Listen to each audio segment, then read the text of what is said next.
નમસ્તે વિદ્યાર્થી મિત્રો, હું જય ડોબરિયા આપ સૌ વિદ્યાર્થી મિત્રોનું જીપીએસસી ઓનલાઈનની યુટ્યુબ ચેનલમાં હાર્દિક સ્વાગત કરું છું. મિત્રો, આપણે છેલ્લે જાગતે રહો યુટ્યુબ સિરીઝ તમે જોઈ, જેની અંદર આપણે ઘણા બધા વિષયનું ઘણા બધા કલાક સુધી અભ્યાસ કરેલો હતો. હવે તે જ પ્રમાણે વર્તમાન પરિસ્થિતિને ધ્યાનમાં રાખીને કોવિડ-19ને લગતી વિવિધ જે અસરો ઊભી થઈ છે એ અસરોનો આપણે અભ્યાસ કરીશું. હવે આ ટોપિક શા માટે? ઓકે, તો સૌથી પહેલાં તમને જણાવી દઉં કે હમણાં જ થોડાક સમય બાદ જીપીએસસી 1-2 અને ડીવાયએસઓ નાયબ મામલતદારની મેન્સની એક્ઝામ આવી રહી છે.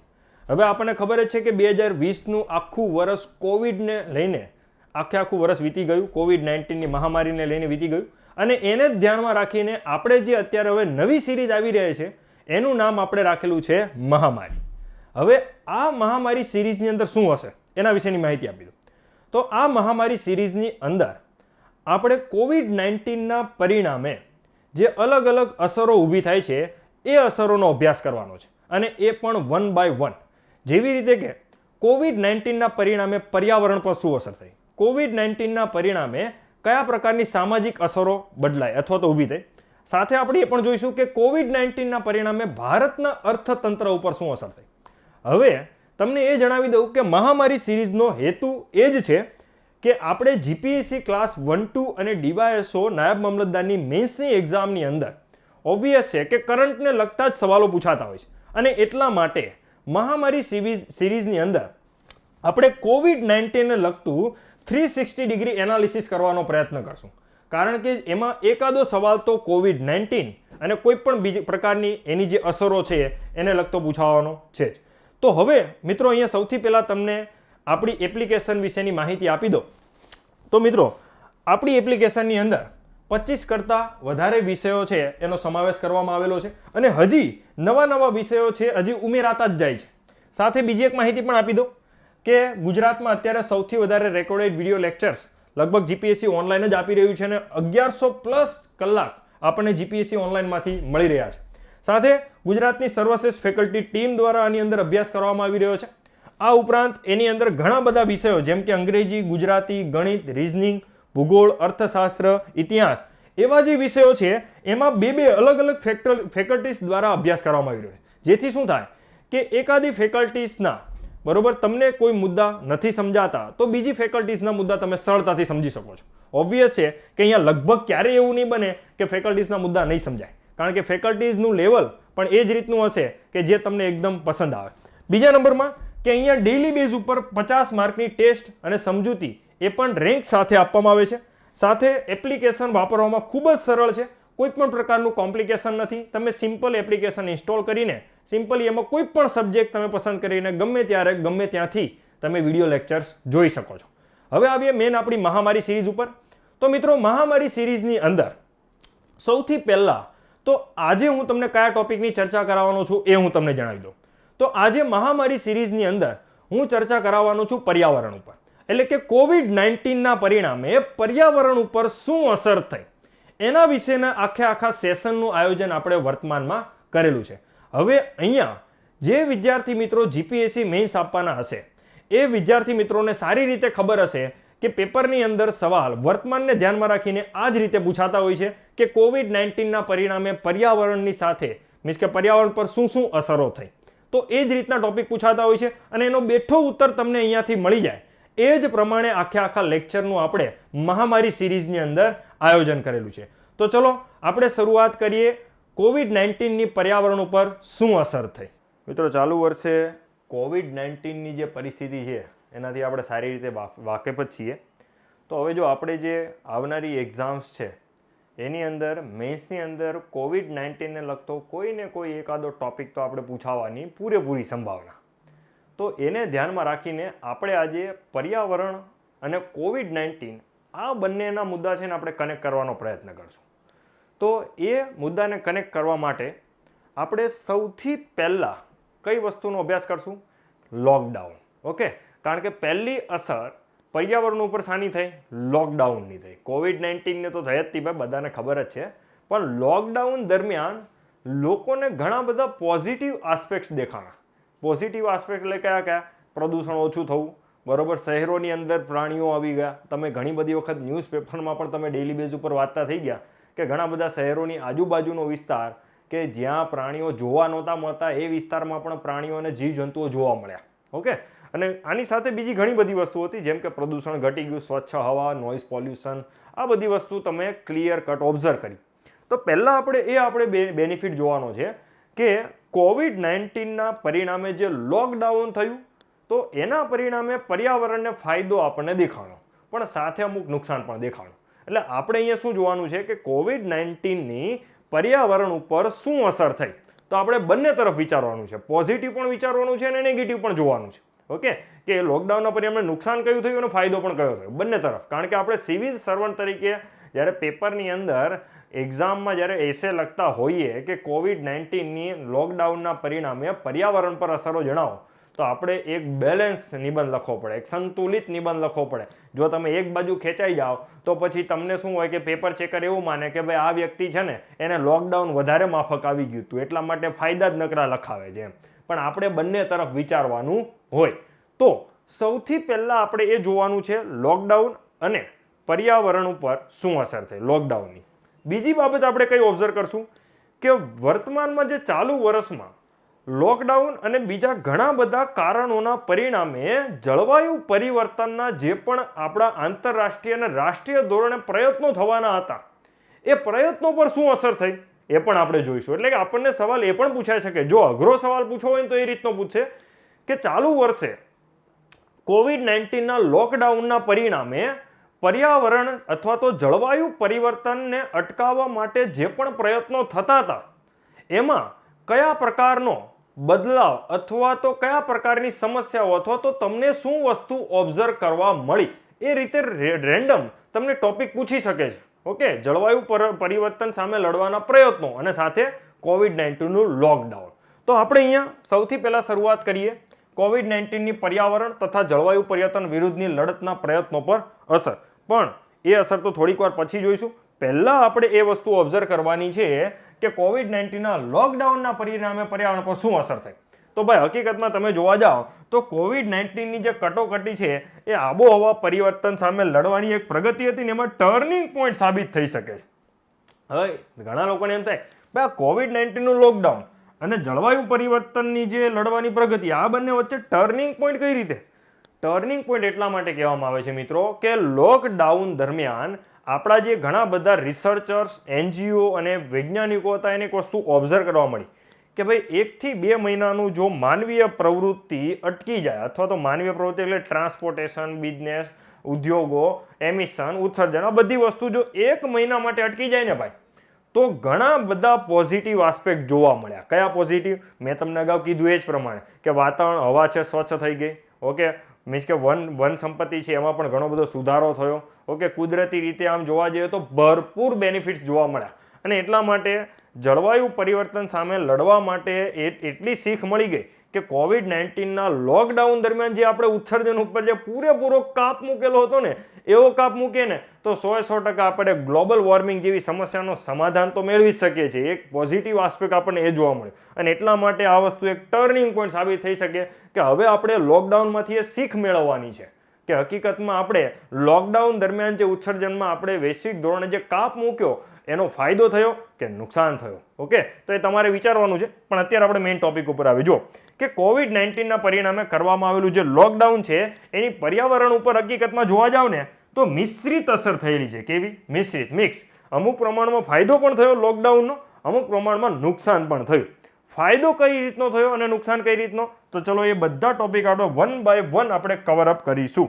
ચલો, સૌથી પહેલો ફાયદો પ્રદૂષણમાં ઘટાડો. ભાઈ અગત્યની વસ્તુ તમે બધાએ ઓબ્ઝર્વ કરી. કારણ ઓબ્વિયસ છે કે ટ્રાન્સપોર્ટેશન બંધ હતું. ઓકે, રાષ્ટ્રીય, આંતરરાષ્ટ્રીય બધું ટ્રાન્સપોર્ટેશન, જીવન જરૂરિયાતની વસ્તુ સિવાયનું બધું ટ્રાન્સપોર્ટેશન બંધ હતું. ઓકે, આ સિવાય શું હતું? અન્ય ઘણા બધા ઉદ્યોગો હતા, એની ઇન્ડસ્ટ્રીયલ પ્રવૃત્તિઓ હતી, એ બધી બંધ હતી. એનું પરિણામ શું આવે કે હવાના પ્રદૂષણમાં નોંધપાત્ર ઘટાડો આપણે જોઈ શક્યો. ખાસ કરીને NO2 અને PM2.5. આમ તો અહીંયા ખાલી મેં NO2 લખ્યું છે પણ હકીકતમાં જોવા જાવ ને તો એવું કહેવામાં આવે નાઇટ્રસ ઓક્સાઇડ્સની માત્રામાં નોંધપાત્ર ઘટાડો થયો. કોના?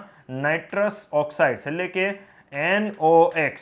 ઓકે, NOx એટલે કે નાઇટ્રોજન અને ઓક્સિજનના જે ઘણા બધા અલગ અલગ સંયોજનો એ આપણે જોઈશું. હું તમને અહીંયા થોડીક વાર રહીને હું તમને જણાવી દઈશ કે વસ્તુ શું છે, બધી વસ્તુ. ઓકે, એટલે કે અહીંયા આપણે નાનામાં નાની બાબત પણ ઓબ્ઝર્વ તો કરશું જ. તો અહીંયા જુઓ કે વૈશ્વિક ધોરણે આમ જોવા જાવ ને તો નાઇટ્રસ ઓક્સાઇડ એટલે કે NOx એની માત્રામાં તો બહુ સારા એવા માત્રામાં ઘટાડો થયો અને સાથે PM2.ની માત્રામાં પણ 2.5ની માત્રામાં પણ નોંધપાત્ર ઘટાડો થયો. હવે ઘણાને એમ થયા છે PM2.5 શું? તો સિમ્પલ જ છે. PM2.5 એટલે કે હવામાં રહેલા 2.5 માઇક્રોમીટર કરતા નાના કદના અથવા તો એટલા જ 2.5 માઇક્રોમીટર અથવા તો એના કરતા નાના કદના રજકણો. ઓકે, એની જે માત્રા હવામાં હોય ને એને PM2.5 વડે દર્શાવવામાં આવે. સિમ્પલ હું તમને કહી દઉં કે ભાઈ ધારો કે હું 1 ઘન ચોરસ મીટર હવાનું બોક્સ લઉં છું. સમજો, એક ચોરસ બોક્સ લીધું એમેઝોનમાંથી, સરસ મજાનું મને ગિફ્ટ આવ્યું. ચલો એ આપણે છોડીએ અને આપણે એવું માનીએ કે ધારો કે આ બાલાજીનું પડીકું છે ચોરસ. ઓકે, એવું માની લઈએ આપણે. તો હવે એની અંદર તો હવા જ વધારે હોય, આપણને ખબર જ છે. તો ધારો કે આ ચોરસ બોક્સની અંદર હવા ભરેલી છે. હવે એ હવાની અંદર 2.5 માઇક્રોમીટર કરતા નાના કદના રજકણોની સંખ્યા, ધારો કે એ ઉડતા રહેતા હોય. શું હોય? ઉડતા રહેતા હોય બોક્સની અંદર, અંદરો અંદર. તો એવા કણોની સંખ્યા ધારો કે 300 છે. કેટલી છે? બોક્સની અંદર 300. ફરીથી કહું છું, 1 ઘન ચોરસ મીટરનું બોક્સ છે, એની અંદર 300 જેટલા આ રીતના નાના કદના 2.5 માઇક્રોમીટર કરતા અથવા તો એના કદના રજકણો અંદર તરતા હોય. તો એમાં આ બોક્સ માટે એવું કહેવામાં આવે કે એના PM2.5ની માત્રા 300 છે. કેટલી છે? PM2.5 બરાબર કેટલા? 300. આ 300 શું દર્શાવે હકીકતમાં? તો કણની સંખ્યા દર્શાવે. શું દર્શાવે? કણની સંખ્યા. પણ કેવા કણ? તો ખાસ ધ્યાનમાં રાખજો, 2.5 માઇક્રોમીટર કરતા નાના કદના કણ. અને આ PM નો મતલબ થાય બીજું કંઈ નહીં, પાર્ટિક્યુલેટ મેટર. શું? પ્રાઇમ મિનિસ્ટર નહીં ભાઈ, પાર્ટિક્યુલેટ મેટર. ઓકે, તો એ PM2.5ની માત્રામાં પણ નોંધપાત્ર ઘટાડો થયો. કારણ ઓબ્વિયસ છે, ટ્રાન્સપોર્ટેશન ઊભું રહી ગયું હતું ભાઈ.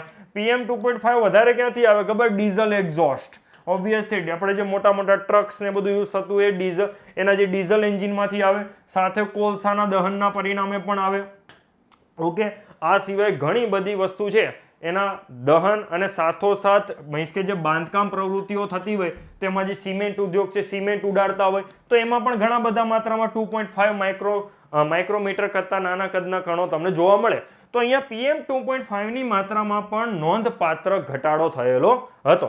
ઓકે, અને આ સાથે બીજી એક ઇન્ટરેસ્ટિંગ વસ્તુ કે ઉદ્યોગો બંધ હોય, વાહનો બંધ હોય, તો વાહનોના હોર્ન પણ બંધ હોય. તો એનો ફાયદો શું થાય ભાઈ? કે હવાના પ્રદૂષણમાં પણ શું? અવાજના પ્રદૂષણમાં પણ ઘણો બધો ઘટાડો થયેલો હતો. ઓકે, જે લોકો સુરતમાં રહેતા હશે એને સારો એવો અનુભવ થયેલો હશે.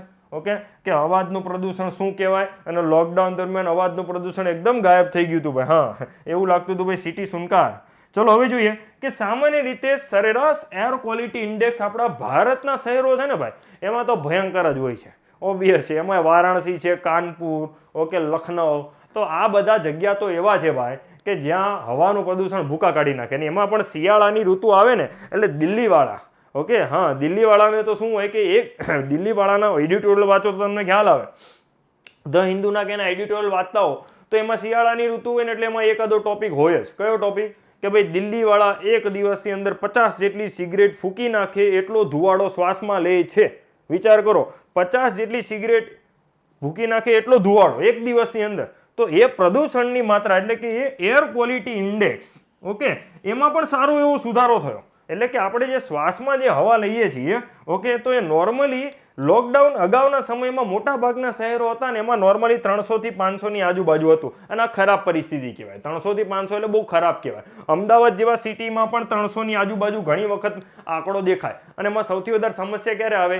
શિયાળાની ઋતુમાં. ઓકે, પણ લોકડાઉનની જે પરિસ્થિતિ હતી ને એ દરમિયાન એર ક્વોલિટી ઇન્ડેક્સની અંદર બધા શહેરોનો જે સરેરાશ એર ક્વોલિટી ઇન્ડેક્સ હતો ને ભાઈ, એમાં 50 થી 100નો ઘટાડો થયેલો હતો. કેટલાનો ભાઈ? 50 થી 100નો. તો આટલો ઘટાડો વિચાર કરો, 1 કે 2 મહિના સુધી તમે લોકડાઉન કરો અથવા તો 1 કે 2 મહિના સુધી ઉદ્યોગો બંધ કરી દો અને આટલી અસર દેખાતી હોય તો 6 મહિના જેટલો બંધ કરો તો હવા છે એકદમ ક્લિયર કટ થઈ જાય ને.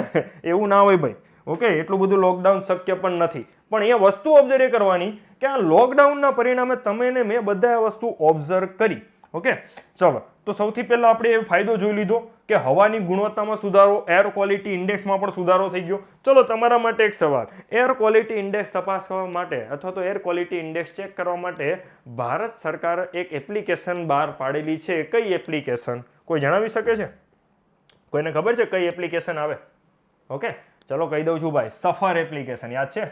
આ કરંટમાં સવાલ પૂછાઈ ગયો તો આપણી જીપીએસસીમાં. સફર એપ્લિકેશન, તમે પોતાના એન્ડ્રોઈડ મોબાઈલમાં આ એપ્લિકેશન ડાઉનલોડ કરી શકો ભાઈ. ઓકે, અને સફર એપ્લિકેશનનો સવાલ એ પૂછાયેલો હતો કયા મંત્રાલય દ્વારા આ સફર એપ્લિકેશન લોન્ચ કરવામાં આવેલી છે? ચલો કયું મંત્રાલય આવશે ભાઈ? ઓકે, તો પૃથ્વી વિજ્ઞાન મંત્રાલય. કયું ભાઈ? પૃથ્વી વિજ્ઞાન મંત્રાલય. ઘણા બધા આમાં પર્યાવરણ મંત્રાલય ઠપકારીને આવે, એવું નથી, પૃથ્વી વિજ્ઞાન મંત્રાલય હતું લગભગ. અને સાથોસાથ બીજી એક ઇન્ટરેસ્ટિંગ વસ્તુ પણ તમને જણાવી દો, આને ડેવલપ કરનાર કોણ હતું ખબર? Indian Institute of Tropical Meteorology Mumbai, Pune. હા, Indian Institute of Tropical Meteorology Pune, એના દ્વારા તૈયાર થઈ હતી. અને આ આપણા ભારતની અંદર અમુક શહેરો છે ને એની એર ક્વોલિટી માપવાનું કામ કરે રિયલ ટાઈમના આધારે. રિયલ ટાઈમ એટલે શું? ઇન્સ્ટન્ટ, જે પ્રમાણે તમારા કેમ મોબાઈલની અંદર ઓલું ટેમ્પરેચર બતાવે, રિયલ ટાઈમ કહેવાય, કે જે તમારા મોબાઈલમાં સાઈડમાં સ્ક્રીનમાં ટેમ્પરેચર બતાવે તો એ તમને અત્યારનું ટેમ્પરેચર બતાવે, એ પ્રમાણે રિયલ ટાઈમ પોલ્યુશન શું હોય ને એની માહિતી આપે. ચલો એ બધું તો છોડો, પણ અહીંયા ઘણા બધાને એમ થશે સાહેબ આ ઇમેજ સાની આવી, બહુ મોટી આખા બોર્ડમાં છવાઈ ગઈ એવી. તો આ ઇમેજ છે ચાઇનાની. કોની છે ભાઈ? ચીનવાળાની છે. ચીનની અંદર નાઇટ્રસ ઓક્સાઇડની માત્રામાં જે ઘટાડો થયો ને એના માટેની ઇમેજ છે. ઓકે, એટલે કે જો ચીનની અંદર જ આપણને ખબર જ છે આ વાયરસની ને બધી શરૂઆત થઈ, કારણ કે પહેલી વસ્તુ એ કે ચાઇનાવાળાને ખાવાની ખબર નથી પડતી. હવે આપણે ગુજરાતીમાં કહેવત હોય ને ખાવાની ખબર નથી પડતી, તો હકીકતમાં એ જ છે ને કે આ લોકોને ખાવાની ખબર નથી પડતી, જે તે ખાધું એનું પરિણામ શું આવ્યું? આ કોરોના. તો હવે જો લોકડાઉનની શરૂઆત તો ત્યાંથી જ થઈ હતી, ઓબ્વિયસ એ લોકો પહેલા લોકડાઉન કર્યું.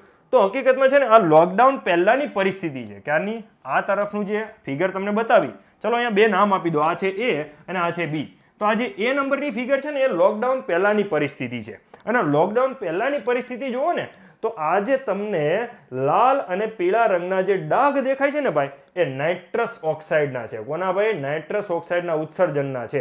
કારણ કે ચાઇનાની અંદર ઘણા બધા શહેરો, ઓકે, નામ તો એના વિચિત્ર જ હોય છે, આપણે જોકે યાદ રાખવાની જરૂરી નથી, પણ ચાઇનાના ઘણા બધા શહેરો છે એ મોટા પાયે ઉદ્યોગોના પરિણામે નાઇટ્રસ ઓક્સાઇડનું ઉત્સર્જન ધરાવે છે. અને ચાઇનાના અલગ અલગ સ્થળો પર નાઇટ્રસ ઓક્સાઇડની માત્રા દર્શાવે છે. હવે એની સાપેક્ષે એની સાપેક્ષે લોકડાઉન આવશે. જો કે ચાઇનાની અંદર લોકડાઉન થયું, લોકડાઉનનું પરિણામ શું આવ્યું ખબર? લોકડાઉનનું પરિણામ એ આવ્યું કે તમે ઇમેજ બી ની અંદર જુઓ, અહીંયા જે ડાઘા દેખાય છે એ ચાઇનાની ઉપરથી બિલકુલ સાફ થઈ ગયા. જો એક જ ડાઘને બાદ કરતા બિલકુલ સાફ થઈ ગયેલા છે. ઓકે, પહેલા તો હું મારા ડાઘા હટાવી દઉં. હા, તો એ બિલકુલ સાફ થઈ ગયેલા છે, તમે જોઈ શકો છો. તો અહીંયા હકીકતમાં છે ને નાઇટ્રસ ઓક્સાઇડની માત્રામાં ચાઇનાની અંદર ઉત્સર્જનમાં બહુ મોટા પાયે ઘટાડો આવેલો હતો. હવે ઘણા એમ થશે સાહેબ નાઇટ્રસ ઓક્સાઇડ વિશે કેમ સમજાવો છો? ઉભા રહો, હું તમને કહું ભાઈ, ચિંતા ના કરો. હજી જો બીજી એક વસ્તુ હું તમને જણાવું, યુરોપિયન યુનિયનની ઇમેજીસ બતાવું. યુરોપિયન યુનિયનની અંદર ફ્રાન્સ અને સ્પેન જેવા દેશો. હવે આપણને ખબર જ છે ફ્રાન્સ છે એ બહુ મોટા પાયે સારો ઉદ્યોગ ધરાવતો દેશ ભાઈ. ઓકે, તો એની અંદર તમે જોઈ શકો છો, અહીંયા છે પહેલી ઇમેજ છે ને, આ છે ફ્રાન્સની ઇમેજ. કોની છે ભાઈ? ફ્રાન્સવાળાની ઇમેજ. અને આ બી નંબરની છે એ પણ ફ્રાન્સની છે. પણ ફરક એટલો છે, આ એ નંબરની ઇમેજ છે ને એ લોકડાઉન પહેલાની છે. ક્યારની છે ભાઈ? લોકડાઉન પહેલાની. તો તમે અહીંયા જુઓ લાલ રંગના ડાઘા તમને દેખાતા હશે. ઓકે, આ તરફ તો આ બધા લાલ રંગના તમને ડાઘા દેખાય છે. આ છે પેરિસ. ઓકે, તમને અક્ષરોમાં દેખાતું ના હોય તો હું જણાવી દઉં, આ છે પેરિસ અને આ છે આખો ફ્રાન્સ વાળો દેશ. ઓકે, તો ફ્રાન્સની અંદર બહુ મોટા પાયે નાઇટ્રસ ઓક્સાઇડનું ઉત્સર્જન થતું હતું ને એમાં ઘણો બધો ઘટાડો થયેલો હતો લોકડાઉન દરમિયાન. અને એકદમ સ્વચ્છતા મળેલી હતી. તમે જોઈ શકો છો એકદમ ધોળું બેકગ્રાઉન્ડ થઈ ગયું. ઓકે, અને આ નીચેની ઇમેજ છે ને સ્પેનની છે. કોની છે ભાઈ? સ્પેન વાળાની. ઓકે, સ્પેન ખબર ને? હા, સ્પેનની એક બોલી ફૂટબોલ ટીમ ફેમસ છે, ખબર કઈ? બાર્સેલોના. ઓકે, અને સ્પેનની તો બીજી એક વસ્તુ પણ ફેમસ છે, કઈ? ઓલી બુલ ફાઇટ. ખબર છે? તમે યુટ્યુબમાં જેના વિડીયો ગોતીને ફની ઇમેજીસ મીન્સ કે ફની વિડીયોઝ જોતા હો, હા, તો એ અને એ બુલ ફાઇટ તો આપણા ભારતની અંદર આયોજન થાય છે. કોઈને ખબર છે? થાય જ છે ભાઈ, જલ્લીકટ્ટુ. ખબર? હા, પણ એ બુલ ફાઇટ નથી હોતી. હા, આપણે બુલ ફાઇટનું આયોજન થાય છે 12 મહિના રોડ ઉપર હોય જ છે આપણા ગુજરાતમાં બુલ ફાઇટ. ઓકે, ગમે ત્યારે આખલો ગમે ત્યાંથી આવે ગમે તેને ઢાળી દે. પણ જો હવે આ નીચેની ઇમેજ છે સ્પેનની. તો સ્પેનની અંદર એક વસ્તુ ઓબ્ઝર્વ કરો ભાઈ, કે અહીંયા આ વિસ્તારમાં અને સ્પેનના ઘણા બધા વિસ્તારોની અંદર નાઇટ્રસ ઓક્સાઇડનું સારું એવું માત્રામાં ઉત્સર્જન થતું હતું.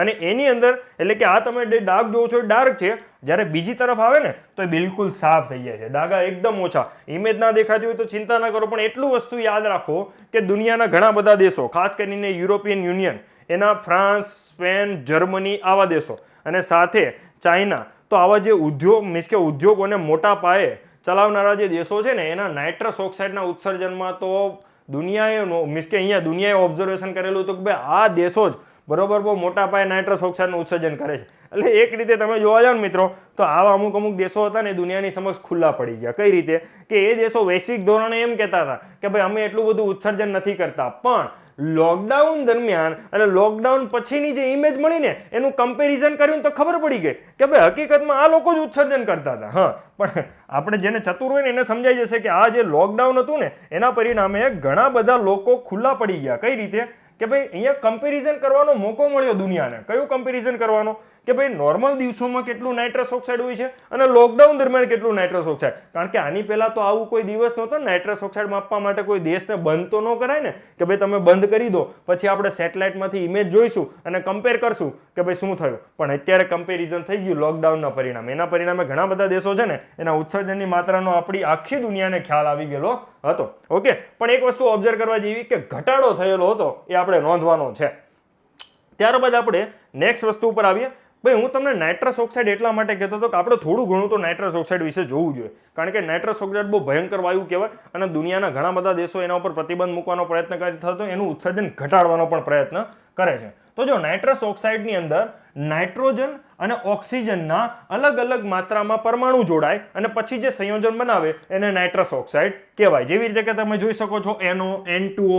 N2O તો બધાને ખબર જ છે ને, હાસ્યવાયુ. હા, હાસ્યવાયુ N2O, અને એક પ્રકારનો ગ્રીનહાઉસ ગેસ પણ છે. હા, સાથે પછી NO2, પછી N2O3, N2O4, N2O5. તો આ ઘણા બધા સંયોજનો છે એ નાઇટ્રોજન અને ઓક્સિજનના કોમ્બિનેશનના પરિણામે બનતા હોય છે. ભાઈ ચલો હવે એના ફાયદા શું, નુકસાન, મીન્સ કે આના જે નુકસાન છે ને એ આપણે જોવાના. ફાયદા તો પછી જોઈએ, ફાયદા તો લગભગ આના ઓછા છે, પણ આપણે એના નુકસાન પહેલા જોઈએ કે આના પરિણામે શું શું નુકસાન થાય છે. તો ચલો નાઇટ્રસ ઓક્સાઇડના અમુક અગત્યના મુદ્દાઓ જોઈ લઈએ કે નાઇટ્રસ ઓક્સાઇડ એ એક રાસાયણિક સંયોજન છે જેનું ઉત્સર્જન ઉચ્ચ તાપમાને ઓઇલ, ડીઝલ, ગેસ અને ઓર્ગેનિક પદાર્થોના દહનના પરિણામે અલગ અલગ પ્રમાણમાં ઓક્સિજન અને નાઇટ્રોજનના પરમાણુના જોડાવાથી થાય. ઓકે, સમજો ભાઈ, અલગ અલગ પ્રમાણમાં. અલગ અલગ પ્રમાણ એટલે શું કે ઘણી વખત નાઇટ્રોજનનો એક પરમાણુ હોય, ઓક્સિજનનો એક હોય, તો આ બેનું પ્રમાણ કેટલું થઈ ગયું? 1:1. પછી અમુક વખત શું થાય, નાઇટ્રોજનના 2 પરમાણુ હોય, ઓક્સિજનનો 1 હોય, તો આને શું કહેવાય? Nitrous oxide. તો આને કહેવાય 2:1 માત્રામાં. ઓકે, એટલે કે અલગ અલગ માત્રામાં. આપણે જે અગાઉની ઇમેજ જોઈ ને એ, તો એ રીતે અલગ અલગ માત્રામાં નાઇટ્રોજન અને ઓક્સિજનના પરમાણુઓ જોડાય અને હકીકતમાં શું થતું હોય છે? તો નાઇટ્રોજન ઓક્સાઇડ્સ બનતા હોય છે. NOx ને આપણને ખબર જ છે સામાન્ય રીતે NO અથવા તો NO2 તરીકે આપણે વૈશ્વિક ધોરણે ઓળખીએ છીએ, પરિભાષિત કરતા હોઈએ છીએ. હવે NOx ના પરિણામે સૌથી પહેલા તો શ્વસનના રોગો સહિત માનવ શ્વાસને ગંભીર અસર થાય એવા રોગો આપણને થતા હોય છે. પછી NOx સામાન્ય રીતે સ્મોગ માટે પણ જવાબદાર છે. કઈ વસ્તુ માટે? સ્મોગ. સ્મોગ કઈ રીતે બને? ભાઈ ઘણાને સવાલ થાય સ્મોગ કઈ રીતે? સ્મોગ હકીકતમાં બે શબ્દોની સંધિ જોડેલી છે. આપણે ખબર ને, સંધિ જોડો, સંધિ છોડો. હા, તો એ બધી વસ્તુ. તો સ્મોગ છે ને એમાં 2 અક્ષર આવે છે. સૌથી પહેલો આવે છે સ્મોક. સૌથી પહેલો અક્ષર કયો ભાઈ? સ્મોક. ઓકે, અને બીજું આવે છે ફોગ. બીજો કયો શબ્દ આવે છે? ફોગ. કહેવાય ને ભાઈ આજકાલ ક્યાં ચાલ રહા હે? લોકડાઉન. લોકડાઉન સિવાય બીજું શું? ફોગ. હા, તો એ સ્મોક અને ફોગ. ઓકે, આ બંને વસ્તુ જ્યારે ભેગી થાય, સ્મોક એટલે શું ભાઈ? ધુવાડો. શું ભાઈ? ધુવાડો. તો એ ધુવાડો અને સાથે ફોગ એટલે શું? તો વાતાવરણમાં રહેલા નાના નાના ભેજના બિંદુઓ અથવા તો નાના નાના ઝાકળ બિંદુ અથવા તો નાના નાના, ઓકે, મીન્સ કે જે ડ્રોપલેટ્સ, શું કહેતા હોય આપણે એને? ડ્રોપલેટ્સ. હા, તો એ જે ફોગ છે એ બંને વસ્તુ જ્યારે ભેગી થાય તો એના પરિણામે સ્મોગ બને. અને આ સ્મોગ છે ને એના પરિણામે ઘણી બધી વખત છે ને વિઝિબિલિટી ઘટી જાય. શું ઘટી જાય ભાઈ? વિઝિબિલિટી. વિઝિબિલિટી એટલે શું? આપણે ગાડી લઈને ડ્રાઇવિંગ કરવા જઈએ, ઓબ્વિયસ છે કે હાઈવે ઉપર તમે જોયું હશે ઘણી બધી વખત શું હોય કે રસ્તો એકદમ ઝાંખો થઈ જાય. ઓકે, અથવા તો રસ્તો આપણને દૂરનો દેખાય નહીં, હવા છે એકદમ મીન્સ કે આમ વાદળ જેવું છવાઈ ગયું હોય આપણી ગાડી આગળ, અને વધારે માત્રામાં શું હોય કે ગાડી ઉપર આપણે વાઇપર શરૂ રાખવું પડે, નહીં તો શું થાય? ભેજ છે એ તરત જામી જાય. તો એ જે ઘટના છે એ આ સ્મોગના પરિણામે સારા એવા માત્રામાં થતી હોય. બીજી એક વસ્તુ જણાવી દઈ કે સ્મોગ છે ને એના પરિણામે શ્વસનના રોગ થાય. ખાસ ધ્યાન રાખજો, શ્વસનના રોગો એટલે ખાસ કરીને છે ને સ્મોગ કોને વધારે અસર કરે ખબર? જે લોકોને ટીબી થયો હોય, ઓકે, એ લોકોને. સાથે બીજી કોને? તો જે લોકોને દમની બીમારી હોય, જેને શ્વાસ ચડતો હોય એવા લોકોને. સાથે અમુક લોકોને અત્યારે જે કોરોના, ઓકે, તો આ કોરોના માટે પણ નુકસાનકારક ભાઈ. હા, કે જેને કોરોના થયો હોય ને એ લોકો તો આમાં બિલકુલ શ્વાસ ના લઈ શકે, ઓલરેડી કોરોના હોય, ઓકે. તો આ બધી વસ્તુ, તો NOx ના પરિણામે શ્વસનના રોગો સહિત માનવ સ્વાસ્થ્યને ગંભીર અસર થાય છે. બીજી વસ્તુ કે NOx સ્મોગ માટે પણ જવાબદાર છે, અને ઉપરાંત ભૂખરા વાદળો માટે પણ એ જવાબદાર છે, જેના પરિણામે મોટા શહેરોના અવકાશ ઢંકાઈ જતા હોય છે. શું થતું હોય છે? મોટા શહેરોના અવકાશ ઢંકાઈ જતા હોય. અને NOx હવાનું પ્રદૂષણ ફેલાવે છે. પછી NOx છે એક ઇન્ટરેસ્ટિંગ વસ્તુ, હા, એસિડ વર્ષા માટે પણ જવાબદાર છે. કોના માટે? એસિડ વર્ષા. અને એસિડ વર્ષા માટે જવાબદાર છે, તેનું પરિણામ શું આવે? તો એની અસર બધીએ થાય. ક્યાં થાય? બધે. ઓબ્વિયસ એસિડ વર્ષાના પરિણામે વનસ્પતિ અને પ્રાણીઓ ઉપર તો ગંભીર અસર પડે, કારણ કે એ લોકોને રહેવા માટે તો ઘર ના હોય ને ભાઈ. તો વનસ્પતિ અને પ્રાણીઓ, તો આવા જે સજીવ સૃષ્ટિ છે એના ઉપર એસિડ વર્ષાની કેવી અસર થાય? ગંભીર અસર થઈ શકે. ઉપરાંત તેના પરિણામે જમીની સ્તર પર, સમજો અહીંયા સ્ટાર લખાઈ ગયું, હા, જમીની સ્તર પર ટ્રોપોસ્ફિયર ઓઝોનનું પણ નિર્માણ થાય ભાઈ. ચલો, અહીંયા ઘણા લોકોને એક ઇન્ટરેસ્ટિંગ નવો સવાલ જોવા મળે. ચલો, હું તમને એક સવાલ પૂછું છું, ખાસ ધ્યાનથી સાંભળજો કે ઓઝોન લેયર છે, ઓઝોન છે એ આપણા માટે ફાયદાકારક છે કે નુકસાનકારક? ચલો, કોઈ આન્સર આપી શકશે? ચલો વિચારો ભાઈ, ઓઝોન છે આપણા માટે ફાયદાકારક છે કે નુકસાનકારક? ઘણા એમ કે સાહેબ એ તો ફાયદાકારક, ઘણા એમ કે સાહેબ નુકસાનકારક. ઓકે, તો ભાઈ હકીકતમાં ઓઝોન ક્યાં છે ને એના ઉપર ડિપેન્ડ થાય કે ઓઝોન આપણા માટે ફાયદાકારક છે કે નુકસાનકારક છે. ઓકે, જો ઓઝોન છે ને એ પૃથ્વીમાં બે જગ્યાએ જોવા મળે. ક્યાં? બે જગ્યાએ. કઈ બે જગ્યા? તો સૌથી પહેલું આપણે જોઈએ ટ્રોપોસ્ફિયર. કયું ભાઈ? ટ્રોપોસ્ફિયર એટલે કયું? પૃથ્વીની સપાટીની નજીકનો વિસ્તાર, એને ટ્રોપોસ્ફિયર કહીએ, કે જે નોર્મલી આપણને ખબર જ છે, એક મીન્સ કે આપણા 10 પૃથ્વી સપાટીથી 10 કિલોમીટરની ઊંચાઈ સુધી છવાયેલું છે. એવરેજ કહું છું ભાઈ. હા, ઘણા એમ કે સાહેબ આ ખોટો આંકડો છે ભાઈ, બધી જગ્યાએ અલગ અલગ હોય, પણ એવરેજ આંકડો કહું છું. અને સાથે બીજી એક વસ્તુ કે બીજું કયું લેયરમાં ઓઝોન જોવા મળે? સ્ટ્રેટોસ્ફિયરમાં. ક્યાં જોવા મળે ભાઈ? સ્ટ્રેટોસ્ફિયરની અંદર, એટલે કે 10 કિલોમીટર, એટલે કે ટ્રોપોસ્ફિયર જ્યાં પૂરું થાય એની ઉપરનું જે આવરણ છે એને કયું આવરણ તરીકે ઓળખીએ આપણે? સ્ટ્રેટોસ્ફિયર તરીકે ઓળખીએ. તો આ બે આવરણની અંદર, એટલે કે ટ્રોપોસ્ફિયર અને સ્ટ્રેટોસ્ફિયર, આ બે આવરણની અંદર આપણને ઓઝોન છે જોવા મળતો હોય છે. પણ હવે સવાલ એ થાય, મેં તમને કીધું ને ઓઝોન ક્યાં છે ને એના ઉપર ડિપેન્ડ છે કે ફાયદાકારક છે કે નુકસાનકારક છે. તો જો હું એક વસ્તુ જણાવી દઉં કે જો ઓઝોન ટ્રોપોસ્ફિયરમાં હોય ને, ટ્રોપોસ્ફિયર એટલે શું? પૃથ્વીની સપાટીની નજીક. ઓકે, તમે એને હું જે વાતાવરણ મળી એ કયું આવરણ કહેવાય? ટ્રોપોસ્ફિયર. ઓકે, તો ટ્રોપોસ્ફિયરમાં જો ઓઝોન હોય તો એ નુકસાનકારક છે. કેવો છે ભાઈ? નુકસાનકારક છે, કારણ કે એનાથી આંખની રેટિનાને નુકસાન થાય. સમજો, આંખની રેટિનાને નુકસાન થાય, શ્વાસને પણ નુકસાન થાય, તો એ બધી શ્વસનની બીમારી પણ થઈ શકે. અને જો ઓઝોન સ્ટ્રેટોસ્ફિયરમાં હોય તો, એટલે કે આપણાથી દૂર, એટલે કે ટ્રોપોસ્ફિયરની ઉપર, જો સ્ટ્રેટોસ્ફિયરમાં હોય તો ફાયદાકારક છે. તો શું છે? ફાયદાકારક. કારણ કે સૂર્યમાંથી આવતા અલ્ટ્રાવાયોલેટ વિકિરણોને અટકાવે છે. અને ખાસ કરીને કયા પ્રકારના વિકિરણો? તો અલ્ટ્રાવાયોલેટ સી પ્રકારના વિકિરણો છે એને અટકાવવાનું કામ કરે. ઓકે, તો એના પરિણામે આપણને મીન્સ કે ઓઝોન છે ને એક રીતે ફાયદાકારક ને એક રીતે નુકસાનકારક. એટલે કે જો ટ્રોપોસ્ફિયરમાં હોય તો નુકસાનકારક, સ્ટ્રેટોસ્ફિયરમાં હોય તો ફાયદાકારક. અને આપણે અત્યારે એક ટોપિક ઓબ્ઝર્વ કરીએ છીએ ભાઈ કે આ જે નાઇટ્રસ ઓક્સાઇડ છે એના પરિણામે કયા સ્થળે ઓઝોનનું નિર્માણ થાય ભાઈ? ઓકે, તો નાઇટ્રસ ઓક્સાઇડના પરિણામે ભાઈ ટ્રોપોસ્ફિયરમાં ઓઝોનનું નિર્માણ થાય, ને ટ્રોપોસ્ફિયરમાં ઓઝોન નુકસાનકારક હોય. ઓકે, અને એના પરિણામે શું થાય ભાઈ? ઇકોસિસ્ટમ, પ્રાણીઓ અને વનસ્પતિના જીવનને પણ નુકસાન પહોંચતું હોય છે. તો આ હતા નાઇટ્રસ ઓક્સાઇડ. હજી ભાઈ થોડુંક નાઇટ્રસ ઓક્સાઇડનું મારી પાસે એક્સ્ટ્રા માહિતી છે, ચલો હજી જોઈ લઈએ. ચલો, કઈ છે? તો નાઇટ્રિક ઓક્સાઇડ અને એમોનિયમ પાણીની વરાળ તથા બીજા અન્ય સંયોજનો સાથે મળીને નાઇટ્રિક એસિડ તથા સૂક્ષ્મ કણોનું નિર્માણ કરે ભાઈ વાતાવરણમાં. હવે આ વાતાવરણનું ઉદાહરણ આપું છું કે જે નાઇટ્રસ મીન્સ કે અલગ અલગ નાઇટ્રસ ઓક્સાઇડ પ્લસ એમોનિયા અથવા તો એમોનિયમ, ઓકે, અને પાણીની વરાળ એટલે કે સાથે H2O, તો આ બધું જ્યારે ભેગું થાય ને ભાઈ ત્યારે નાઇટ્રિક એસિડ બનાવે. શું બનાવે ભાઈ? HNO3 બનાવે વાતાવરણમાં. અને HNO3 બહુ નુકસાનકારક ભાઈ. ઓકે, કારણ કે એનાથી જ એસિડ વર્ષા થાય અને સાથોસાથ એ ઓઝોન લેયરને પણ નુકસાન કરે. ઓકે, ઓઝોન લેયર એટલે કે મીન્સ કે સ્ટ્રેટોસ્ફિયરમાં રહેલો જે ઓઝોન છે એને પણ નુકસાન કરે ભાઈ. ઓકે, ખાસ ધ્યાનમાં રાખજો. એની પછી કે નાઇટ્રસ ઓક્સાઇડ છે, નાઇટ્રિક ઓક્સાઇડ સૂર્યપ્રકાશની હાજરીમાં વોલેટાઇલ ઓર્ગેનિક કમ્પાઉન્ડ સાથે પ્રક્રિયા કરીને જમીની સ્તર પર ઓઝોનનું નિર્માણ કરે. કોનું ભાઈ? ઓઝોનનું. આપણે અગાઉ જોયું ને એ જ વસ્તુ.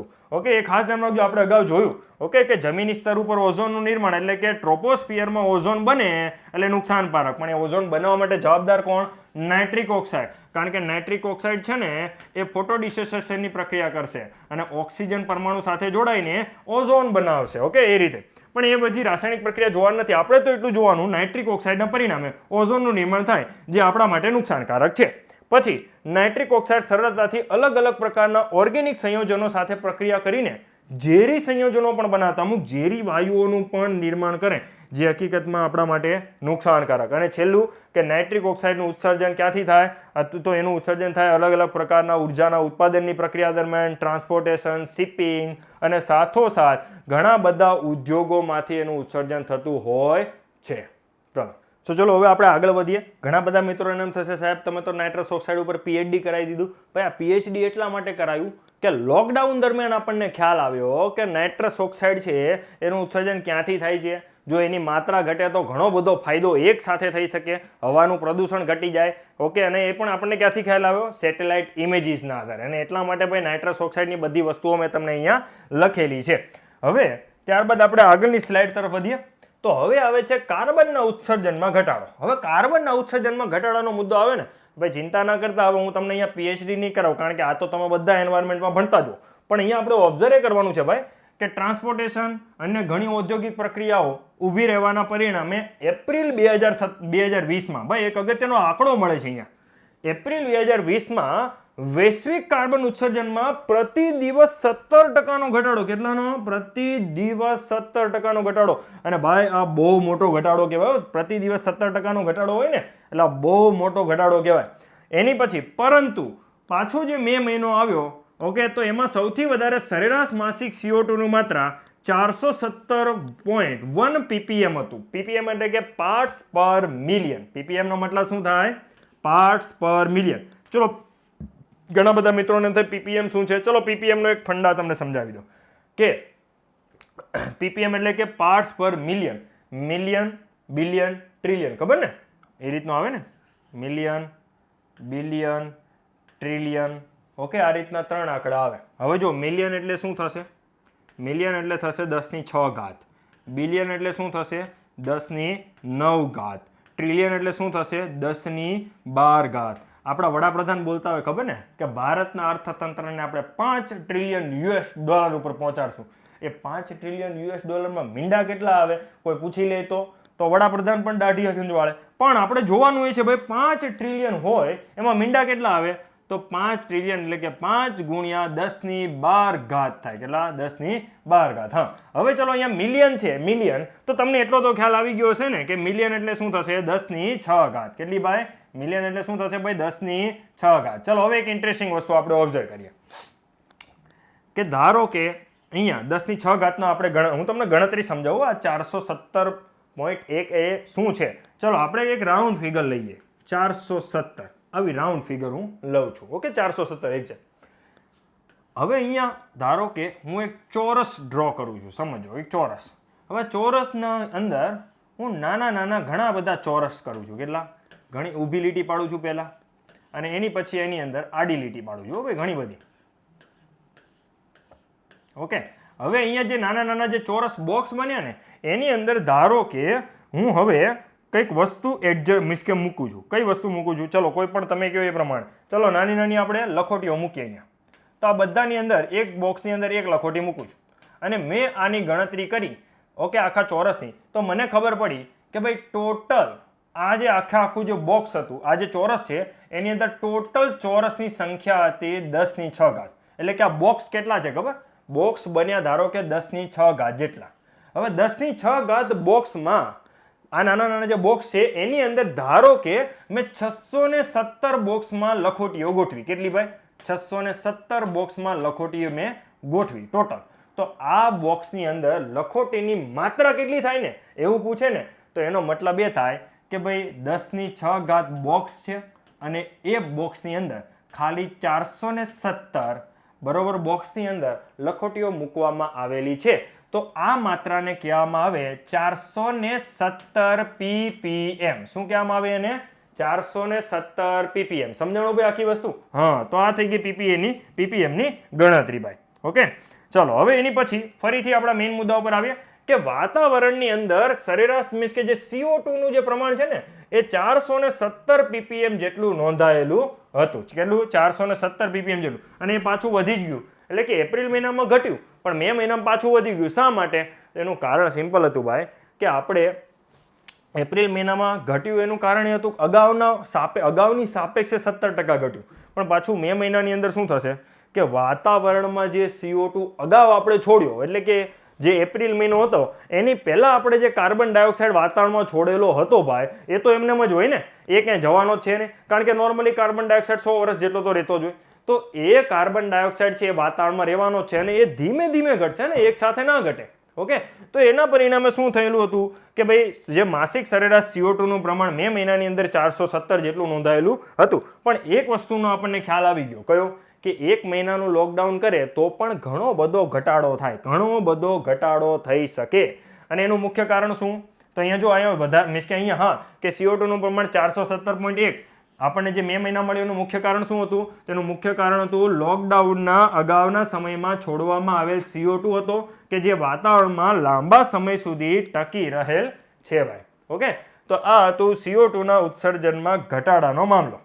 હવે નેક્સ્ટ આપણે આગળ વધીએ કે ત્રીજી વસ્તુ આપણને જે જોવા મળેલી હતી, પણ હવે જો અગાઉના ફાયદા બે અગાઉ મેં વસ્તુ દર્શાવી એ ફાયદા હતા કે ભાઈ હવાનું પ્રદૂષણ છે ક્લીન થઈ ગયું. ઓકે, સાથે કાર્બનના ઉત્સર્જનમાં પણ ઘટાડો આપણે જોવા મળ્યો. અને જે ત્રીજો મુદ્દો આવે છે ને ભાઈ, થર્ડ મુદ્દો, એ નેગેટિવ છે. નેગેટિવ એટલે શું? નુકસાન છે.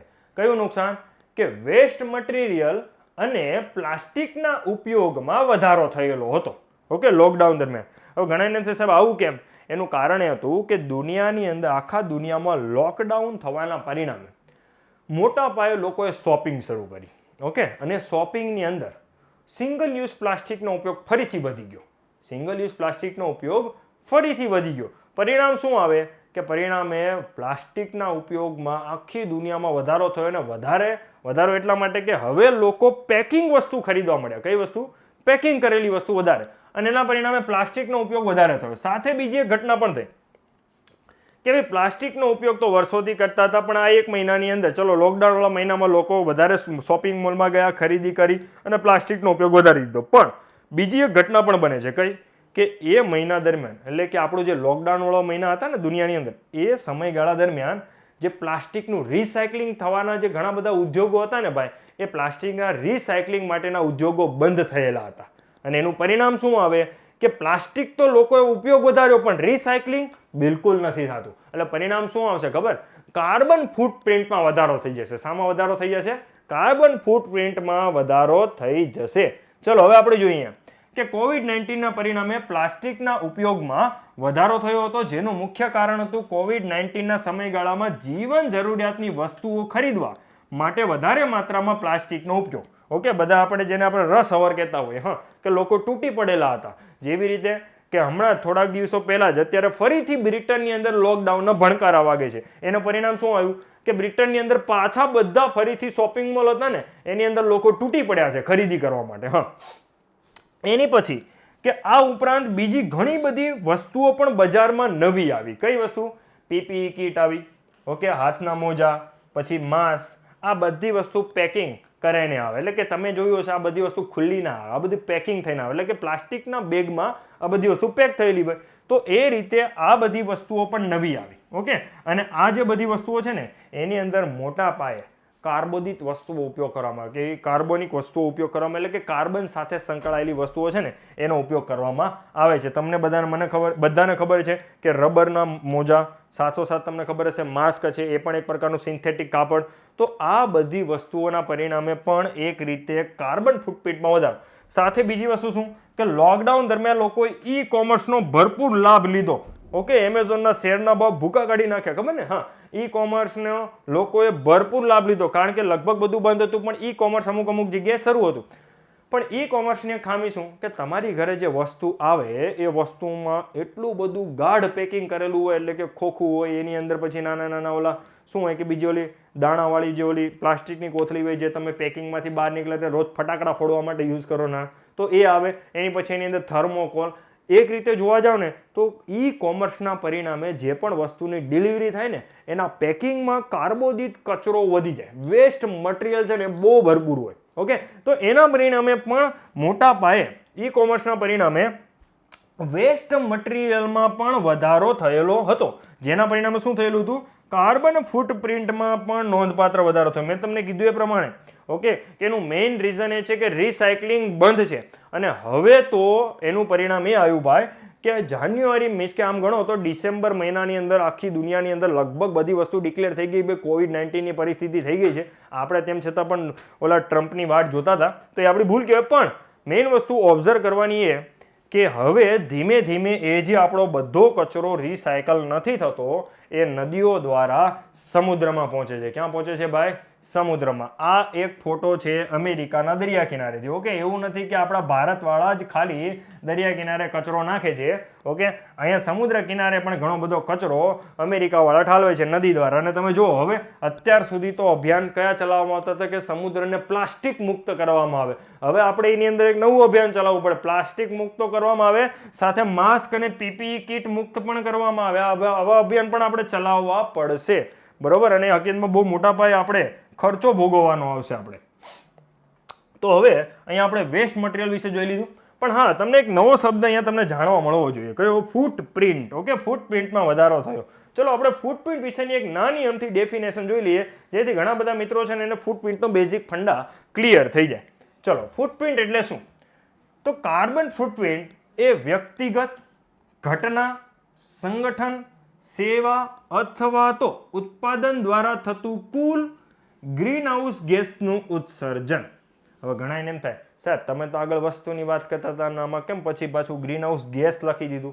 ભાઈ એક સિમ્પલ વસ્તુ છે કે એ બધી જ વસ્તુઓના ઉત્પાદનમાં, એટલે કે ખોખા, પ્લાસ્ટિક, આ બધી જ વસ્તુઓના ઉત્પાદનમાં ગ્રીનહાઉસ ગેસનું ઉત્સર્જન થાય કે ન થાય? તો થવાનું જ છે. અને એટલા માટે હકીકતમાં ઓકે કોઈ પણ ઘટના, સંગઠન, સેવા અથવા તો ઉત્પાદન દ્વારા જે ગ્રીનહાઉસ ગેસના ઉત્સર્જન થાય તો એ કાર્બન ફૂટપ્રિન્ટ કહેવામાં આવે, જે કાર્બન ડાયોક્સાઇડના સમકક્ષ તરીકે દર્શાવવામાં આવે, એટલે કે ઇક્વાવેલેન્ટ ઓફ ધ કાર્બન ડાયોક્સાઇડ તરીકે દર્શાવવામાં આવે. હવે કાર્બન ધરાવતા વાયુઓ, કાર્બન ડાયોક્સાઇડ અને મિથેન સહિતના ગ્રીનહાઉસ વાયુઓ અશ્મિભૂત ઇંધન, જમીનનો સફાયો. આપણે આને જમીનનો સફાયો એટલે કે એ રીતે આમ સફાયો એટલે સાફ કરવી એમ નહીં, પણ એમાં જે વનસ્પતિ ઉગેલી હોય તો એને આપણે સાફ કરી નાખીએ ને, એને કહેવાય જમીનનો. અને ખોરાકના ઉત્પાદન અને વપરાશ, ઉત્પાદિત માલ પદાર્થો, લાકડા, રસ્તાઓ, ઇમારતો, પરિવહન અને અન્ય સેવાઓ દ્વારા ઉત્સર્જન થાય છે. ઇન શોર્ટ કહેવાનો મતલબ એ કાર્બન ધરાવતા વાયુઓનું ઉત્સર્જન થાય એટલે કાર્બન ફૂટપ્રિન્ટમાં વધારો થાય. અને ઉત્સર્જનમાં પછી કોઈ પણ વ્યક્તિ હોય, ઘટના હોય, સંગઠન, સેવા, ઉત્પાદન, કોઈ પણ વસ્તુ હોય એને કાર્બન ફૂટપ્રિન્ટ કહેવામાં આવે. અને ઓબ્વિયસ એ 1-2 મહિના દરમિયાન આપણે હકીકતમાં ઘણી બધી વસ્તુઓ વાપરવાની શરૂઆત કરી કે જે કાર્બન સાથે પણ સંકળાયેલી હતી, જેમ કે આ પીપીઈ કિટ ને બધી વસ્તુ. ઓકે, સિન્થેટિક મટીરિયલનું બને અને કાર્બનનો જ ઉપયોગ કરે ને એના પરિણામે એનું ઉત્પાદન વધેલું હતું. ઓકે, તો એક રીતે કાર્બન ફૂટપ્રિન્ટ છે એની અંદર વધારો થયેલો હતો ભાઈ. ચલો હવે એની પછી નેક્સ્ટ આપણે ફાયદો જોઈએ. અને હા, સાથે તમે એક ઇન્ટરેસ્ટિંગ વસ્તુ હું તમને જણાવું, હા, કે આગળની ફાઇલમાં ફરીથી આવું. જો મિત્રો તમે એક વસ્તુ ઓબ્ઝર્વ કરો કે આ વસ્તુ તો તમે જોઈ, ઓકે, કે હવે ધીમે ધીમે આ જે પીપીઈ કિટ ને આ બધી વસ્તુ દરિયા સુધી પહોંચી, પણ એની સિવાય બીજી એક લોકડાઉનની ઇમેજ શું હતી ખબર? આપણા ભારતના દરિયા કિનારા છે ને એમાં એકદમ સ્વચ્છ હવા આપણને અનુભવવા મળેલી હતી. ઓકે, પેપરની અંદર આવતું હતું કે ભાઈ આપણા જે ભારતના જે અલગ અલગ સારા સારા બીચીસ અને જે સમુદ્ર કિનારાઓ છે ને એકદમ સ્વચ્છ થઈ ગયા હતા, કારણ કે ત્યાં જે ટુરિસ્ટ દ્વારા જે બર્ડના પરિણામે જે પ્રદૂષણ ફેલાતું હતું એ અટકી ગયું હતું. અને અમુક જગ્યાએ ખાસ કરીને ઓડિશાનો દરિયા કિનારો હતો, એમાં ઓલિવ રીડલી ટર્ટલ્સ, તમે કદાચ નામ સાંભળ્યું હોય, હા, તો ઘણા બધા સમયથી ઓલિવ રીડલી ટર્ટલ્સ છે ને એની સંખ્યા ઘટી ગઈ હતી ઓડિશાના દરિયા કિનારે. એ આ લોકડાઉન દરમિયાન ઓલિવ રીડલી ટર્ટલ ભરપૂર માત્રામાં ઈંડા મૂકવા માટે દરિયા કિનારા ઉપર આવેલા હતા. એટલે કે એક વસ્તુ તો ખ્યાલ આવી જ ગયો કે ભાઈ મનુષ્યના પરિણામે ઘણું બધું નુકસાન થાય છે. અને જો મનુષ્ય ચૂપચાપ જો ઘરમાં બેસવા શીખી જાય, ઓકે, તો ઘણો બધો પર્યાવરણને ફાયદો પણ થઈ શકે છે ભાઈ. ચલો હવે એની પછી આપણે નેક્સ્ટ આગળ વધીએ. કે હવે આવે છે નદીની ગુણવત્તા પર અસર ભાઈ. ઓકે, અને ઓબ્વિયસ છે કે આપણે એક મિશન ચલાવે છે, કયું? National clean Ganga mission. નામ સાંભળ્યું ભાઈ? 3 વખત તો મંત્રાલયના નામ ફરી ગયા, તો મિશનનું નામ તો સાંભળ્યું જ હોય ને. ઓકે, તો અત્યારે જે નેશનલ ક્લીન ગંગા મિશન છે ભારત સરકારનું, કયું મંત્રાલય ચલાવે છે ભાઈ? જલ શક્તિ મંત્રાલય. કયું? જલ શક્તિ મંત્રાલય. હા, અને મંત્રી કોણ? ગજેન્દ્રસિંહ શેખાવત. તો એના દ્વારા અત્યારે નેશનલ ક્લીન ગંગા મિશન ચલાવવામાં આવે છે. હવે વર્ષોથી આપણે ગંગા નદી સાફ કરવાનો પ્રયત્ન કરીએ છીએ, પણ હજી નથી થઈ. યમુના પણ સાફ કરવાનો પ્રયત્ન કરે, હજી નથી થઈ. પણ આ 1 મહિના ખાલી આપણે ઘરે બેઠા લોકડાઉનમાં નદી સાફ થવા મળી. ચલો અહીંયા આપણે ઓબ્ઝર્વ કર્યા કઈ રીતે કે વેનિસ જેવો જે સિટી હતું, ઓબ્વિયસ છે વેનિસ તો ખબર ને, તરતું શહેર કહેવાય. હા, આખું નદી મીન્સ કે આખું પાણી ઉપર છે શહેર, સરસ મજાનું. ઓકે, દુનિયાનું સૌથી રોમેન્ટિક સિટી પણ કહેવામાં આવે. તો એવું જે વેનિસ છે એ શહેરમાં નદીનું પાણી એટલું બધું સ્વચ્છ થઈ ગયું હતું કે એમાં માછલીઓ પણ ક્લિયરલી દેખાવા મળેલી હતી. ઓકે, વિચાર કરો કે કેટલું ક્લિસ્ટર ક્લિયર પાણી હશે કે પાણીની નીચે રહેલી માછલીઓ છે એ પણ તમને ચોખ્ખી દેખાય. ઓકે, તો આ લોકડાઉનનો ફાયદો ભાઈ કે ઘરે બેઠા માછલા તમે જોઈ શકો.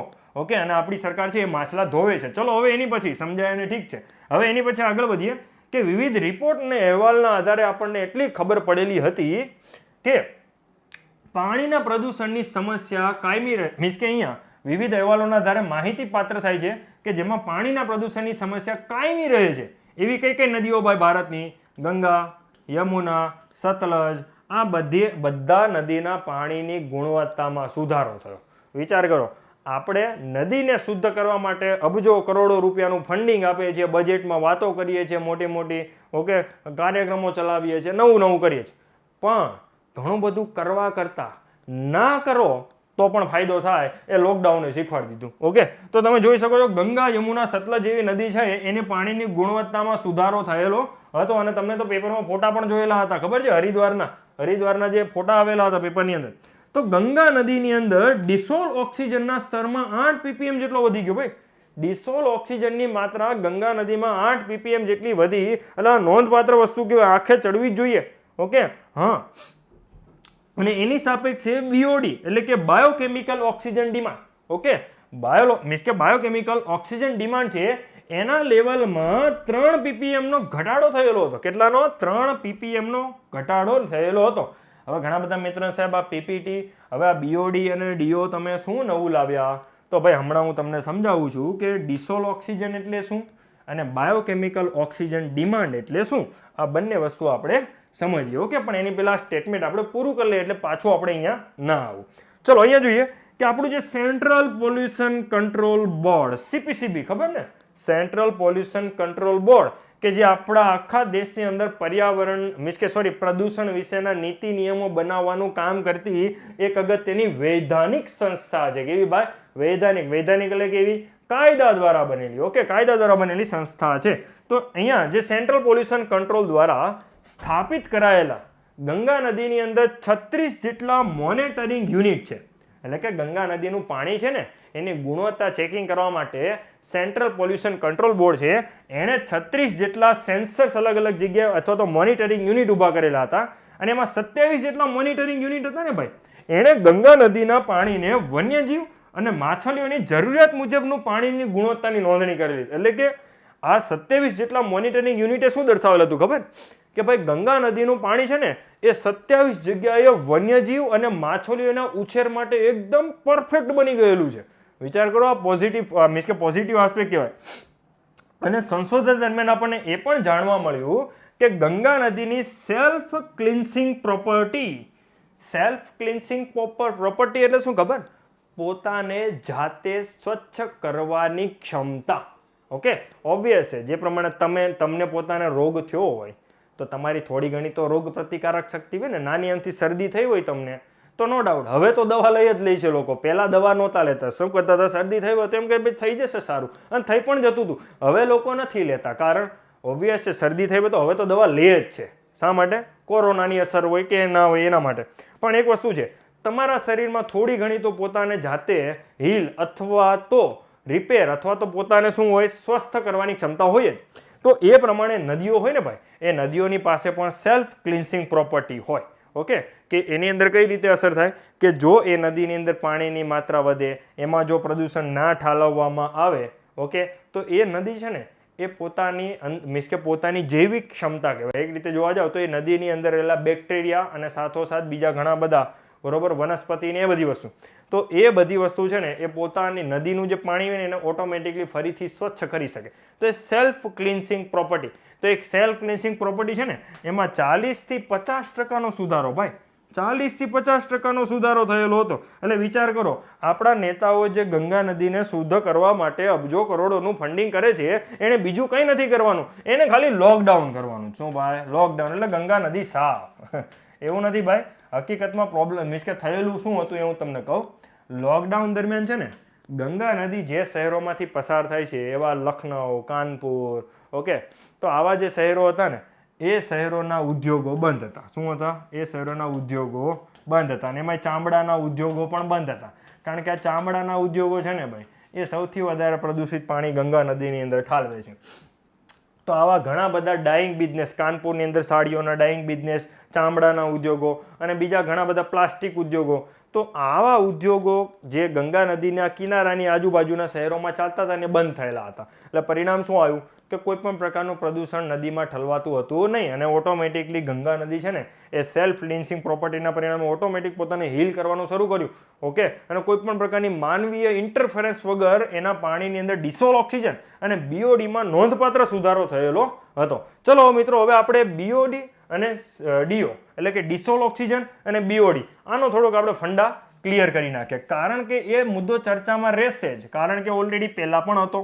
ઓકે, પહેલા તો એટલા માટે રહેતો હતો, પહેલા એટલા માટે ચર્ચામાં રહેતો હતો કે ભાઈ તમને એવું જોવા મળતું કે આ તળાવની અંદર ડિસોલ્વ ઓક્સિજનની માત્રામાં ઘટાડો થયો અને ઘણા બધા માછલા મરી ગયા. આવા નેગેટિવ ન્યૂઝ જોવા મળતા. પહેલી વખત મને પોઝિટિવ ન્યૂઝ જોવા મળ્યા કે ડિસોલ્વ ઓક્સિજનની માત્રા ગંગા નદીમાં સુધરી ગઈ. ઓકે, તો એટલા માટે આપણે ડિસોલ્વ ઓક્સિજન તો જાણવું પડે. ચલો, તો ડિસોલ્વ ઓક્સિજન વિશે આપણે થિયરી જોઈએ. તો ડિસોલ્વ ઓક્સિજન શું છે? ડિસોલ્વ ઓક્સિજનનું ગુજરાતી કરો તો તરત તમને મતલબ સમજાઈ જાય. પાણીમાં પીગળેલો ઓક્સિજન. ડિસોલ્વ ઓક્સિજન એટલે શું ભાઈ? પાણીમાં પીગળેલો ઓક્સિજન. તો ડિસોલ્વ ઓક્સિજન એટલે કે પાણી અથવા તો અન્ય પ્રવાહીમાં હાજર ફ્રી અને non compound oxygen. Non compound એટલે કે બીજા કોઈ સંયોજન સાથે ના જોડાયેલો હોય અને મુક્ત હોય એવો જે ઓક્સિજન હોય O2 એને કહેવામાં આવે ડિસોલ્વ ઓક્સિજન. પણ ક્યાં ભાઈ? હવામાં? ના, હવામાં નહીં, પ્રવાહીમાં. ક્યાં? પ્રવાહીમાં અથવા તો પાણીમાં. ઓકે, તો એને ડિસોલ્વ ઓક્સિજન કહેવામાં આવે. અને તે પાણીની ગુણવત્તાની આકારણીમાં એક મહત્વપૂર્ણ પરિમાણ છે. એટલે કે પાણી તમારે જોવું હોય, પાણીની ક્વોલિટી ચેક કરવી હોય કે પાણી સારું છે કે ખરાબ છે, તો હકીકતમાં પાણીની અંદર જો તમને ડિસોલ્વ ઓક્સિજનની માત્રા ખબર હોય તો તરત તમને ખ્યાલ આવી જાય કે પાણી સ્વચ્છ છે કે પાણી ખરાબ છે. ઓકે, તો કારણ કે અને બીજી એક રીઝન પણ છે કે જો પાણીની અંદર ડિસોલ્વ ઓક્સિજનની માત્રા સારી હોય ને તો એ પાણીની અંદર સજીવો સારા એવા માત્રામાં હોય અને સજીવો સારી રીતે વિકસતા હોય અને સાથોસાથ એની માત્રા પણ વધતી હોય. ઓકે, પણ ક્યારે? જ્યારે પાણીની અંદર ડિસોલ્વ ઓક્સિજનની માત્રા સારી એવી હોય ત્યારે. કારણ કે આપણને ખબર જ છે કે માછલીઓ કે મીન્સ કે શ્વાસ કેવી રીતે લેતી હોય છે, તો ઓબ્વિયસ છે માછલીઓ શ્વાસ છે એ ઝાલર દ્વારા, પણ ઝાલર દ્વારા પણ ક્યાંથી? તો એ પાણીમાં પીગળેલા ઓક્સિજનમાંથી ઓક્સિજન મેળવીને એ પોતાની શ્વસનની પ્રક્રિયા છે કરતી હોય છે. પણ જો પાણીમાં ઓક્સિજન ના હોય તો, એટલે કે ડિસોલ્વ ઓક્સિજન ના હોય તો ઓબ્વિયસ છે ભાઈ કે એ માછલી ઓક્સિજન નહીં મેળવે. ઓકે, અને એ માછલી મૃત્યુ પામશે. આવું થશે. તો હવે જુઓ કે સ્વસ્થ પાણી હોય ને એમાં સામાન્ય રીતે ઓક્સિજનની સાંદ્રતા 6.5 મિલીગ્રામ પ્રતિ લિટર હોય છે. એટલે કે ડિસોલ્વ ઓક્સિજનની માત્રા જો પાણીની અંદર 6.5 થી 8 મિલીગ્રામ પ્રતિ લિટર હોય ને તો એ પાણી એકદમ સારું કહેવાય અને એની અંદર સજીવો સારી એવી માત્રામાં રહી શકે. એટલે કે માછલીઓ અને બીજા જીવો છે એ સારી એવી માત્રામાં રહી શકે છે. પણ આ બધી સમસ્યા કે ડિસોલ્વ ઓક્સિજન ઘટે ક્યારે ખબર? કે જ્યારે પાણી પ્રદૂષિત હોય. ઓકે, જ્યારે પાણીમાં યુટ્રોફિકેશનની પ્રક્રિયા થાય. કઈ પ્રક્રિયા? યુટ્રોફિકેશનની પ્રક્રિયા. હા ભાઈ, યુટ્રોફિકેશન જોજો ભાઈ, યુટ્રોફિકેશનની પ્રક્રિયા. હમણાં યુટ્રોફિકેશનની પ્રક્રિયાના પરિણામે એક દેશની અંદર 300 જેટલા હાથી મરી ગયા. કોણ ભાઈ? હાથી મરી ગયા 300 જેટલા, અને ન્યૂઝમાં છે. એટલા માટે ઓબ્ઝર્વ કરતું રહેવું આપણે ખાસ. ઓકે, વધારે યુટ્રોફિકેશન વધારે ટાઈમ નહીં લો, કારણ કે યુટ્રોફિકેશન સમજવા માટે 1 કલાક જોઈએ. પણ અહીંયા મેઇન વસ્તુ સમજો કે ઓક્સિજનની માત્રા પાણીમાં પ્રદૂષણ, યુટ્રોફિકેશન આવી ઘણી બધી ઘટનાઓના પરિણામે ઘટી શકે. એટલે કે તમારે એક વસ્તુ ધ્યાનમાં રાખવાની, ડિસોલ્વ ઓક્સિજનની માત્રા સારી હોય અથવા તો વધારે હોય, ડિસોલ્વ ઓક્સિજનની જો અહીંયા આંકડો તમને સારો આપેલો હોય એટલે કે વધતો હોય તો મતલબ પાણી છે ને એ સારું થાય છે, એની ગુણવત્તા સુધરે છે. પણ જો ડિસોલ્વ ઓક્સિજનની માત્રા ઘટતી હોય ને તો મતલબ એની અંદર રહેલા પ્રાણીઓ છે ને એને શ્વાસ લેવા માટે ઓક્સિજન મળશે નહીં. ચલો હવે બીજી એક ઘટના જોઈ લઈએ, બાયોકેમિકલ ઓક્સિજન ડિમાન્ડ. હા, ડિસોલ્વ ઓક્સિજન તો આપણે સમજી ગયા, બેઝિક ફંડા. પણ હવે બાયોકેમિકલ ઓક્સિજન ડિમાન્ડ સમજીએ. બાયોકેમિકલ ઓક્સિજન ડિમાન્ડ એટલે શું? તો જુઓ ભાઈ, પાણીની અંદર ઘણી બધી વસ્તુઓ મૃત્યુ પામતા હોય, પણ એની પહેલાં હું તમને ઘટના સમજાવું. જો કે એક બાયોગેસ પ્લાન્ટ હોય, બાયોગેસ પ્લાન્ટ, એની અંદર આપણે ઘણો બધો કાર્બોદિત કચરો નાખીએ. કયો? ગાયના મળમૂત્ર, પાંદ, આ બધી વસ્તુ, આપણે ગોબર, આ બધી વસ્તુ અંદર ઠાલવીએ. પછી શું કરીએ કે એ જે બાયોગેસ પ્લાન્ટ હોય એને શું ખુલ્લો રાખીએ છીએ? ના, આપણે એને હવા ટાઈટ પેક કરી દઈએ. શું કરી દઈએ? પેક કરી દઈએ. અને થોડું ઘણું પાણી અંદર નાખીએ. હા, પાણી પણ થોડું ઘણું નાખીએ અને પછી શું કરીએ? એને એકદમ પેક કરી દઈએ. પછી એનું પરિણામ શું આવશે કે એ બાયોગેસ પ્લાન્ટની અંદર જે બેક્ટેરિયા હોય ને એ બેક્ટેરિયા હવાની ગેરહાજરીમાં ડીકમ્પોઝિશન કરે. કોની મીન્સ કે ગેરહાજરીમાં? ખાસ ધ્યાન રાખજો, હવાની ગેરહાજરીમાં. હવાની ગેરહાજરીમાં ઓકે, જ્યારે બેક્ટેરિયા ડીકમ્પોઝિશનની પ્રક્રિયા કરે. કઈ ડીકમ્પોઝિશન એટલે આપણે એને ગુજરાતીમાં શું કહીએ? વિઘટન. શું કહીએ આપણે એને ગુજરાતીમાં? વિઘટન.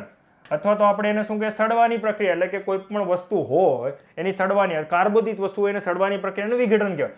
તો એ ડીકમ્પોઝિશન અથવા તો વિઘટનની જે પ્રક્રિયા થાય એ દરમિયાન કયો વાયુ બને? ઓબ્વિયસ છે ભાઈ, મિથેન વાયુ બને. કયો વાયુ બને? મિથેન વાયુ બને. આ આપણને ખબર જ છે. પણ મિત્રો એક વસ્તુ યાદ રાખવાની કે જ્યારે કોઈ હેલ્ધી મીન્સ કે જ્યારે કોઈ હેલ્ધી સિસ્ટમ હોય ને એ હેલ્ધી સિસ્ટમની અંદર એટલું ઓબ્ઝર્વ કરવાનું હોય કે એમાં ઓક્સિજનની માત્રા હોવી જોઈએ. એટલે કહેવાનો મારો મતલબ એ છે કે ડિસોલ્વ ઓક્સિજન જે આપણે હમણાં થોડાક સમય પહેલાં ભણ્યા ને, જો એ ડિસોલ્વ ઓક્સિજનની માત્રા પાણીની અંદર સારી એવી હોય ને અને એ પાણીની અંદર ધારો કે કોઈ માછલી, વનસ્પતિ આ બધી વસ્તુ મૃત્યુ પામે અને પાણીના તળિયે ભેગું થાય અને એ જ્યારે ડીકમ્પોઝ થાય તો બેક્ટેરિયા દ્વારા જ્યારે ડીકમ્પોઝ થતા હોય ને તો જો ઓક્સિજનની માત્રા સારી હોય ને તો મિથેન નહીં બને, પણ શું બનશે? CO2 બનશે. શું બનશે ભાઈ? કાર્બન ડાયોક્સાઇડ બનશે. ઓકે, એટલે કે જો કાર્બન ડાયોક્સાઇડ પાણીની અંદર બનતો હોય, સમજો, જો પાણીની અંદર ડીકમ્પોઝિશન બેક્ટેરિયા છે, અમુક પ્રકારના બેક્ટેરિયા છે, એ ડીકમ્પોઝિશનની પ્રક્રિયામાં એમને જો ઓક્સિજન મળતો હોય અને જો એ લોકો CO2 બનાવી શકતા હોય તો મતલબ એ પાણીની અંદર બાયોકેમિકલ ઓક્સિજન ડિમાન્ડ બહુ ઓછી છે. એટલે કે એ પાણી છે ને હેલ્ધી છે અને ડિસોલ્વ ઓક્સિજન સારો છે. એક રીતે કહું ને તો જો અહીંયા સિમ્પલ વસ્તુ કહું, ડિસોલ્વ ઓક્સિજન અને બાયોકેમિકલ ઓક્સિજન ડિમાન્ડ આ બંને એકબીજાના વિરુદ્ધાર્થી છે. શું છે? વિરુદ્ધાર્થી છે. એટલે કે ડિસોલ્વ ઓક્સિજન જો સારું હોય તો BOD આપણે બહુ વધારે જોઈએ ને, BOD ના આંકડા, બરોબર? એટલે જો તમને એક વસ્તુ છે, આ શબ્દ દેખાય તમને? ડિમાન્ડ. શું છે ભાઈ? ડિમાન્ડ. કોની ડિમાન્ડ? બાયોકેમિકલ ઓક્સિજનની ડિમાન્ડ. એટલે કે એક રીતે જોવા જઈએ તો જૈવ રાસાયણિક ઓક્સિજનની માંગ. હવે પાણીની અંદર જો માંગ વધારે હોય ને ભાઈ, પાણીની અંદર જૈવ રાસાયણિક ઓક્સિજનની માંગ વધારે રહેતી હોય તો એ પાણી ખરાબ કહેવાય. સમજાણું ભાઈ હું શું કહું છું? ખાસ ધ્યાનમાં રાખજો ભાઈ, જો પાણીની અંદર જૈવ રાસાયણિક ઓક્સિજનની માંગ વધારે રહેતી હોય તો એ પાણી ખરાબ કહેવાય. અને જો BOD એટલે કે બાયોકેમિકલ ઓક્સિજન ડિમાન્ડ ઓછી રહેતી હોય, ઓછી, તો એ પાણી સારું કહેવાય. ઓકે, ખાસ ધ્યાનમાં રાખજો. હવે જો હું તમને સિમ્પલ, ચલો એ કમ્પેર કરીએ આપણે. ઓકે, ચલો કમ્પેર કરીએ.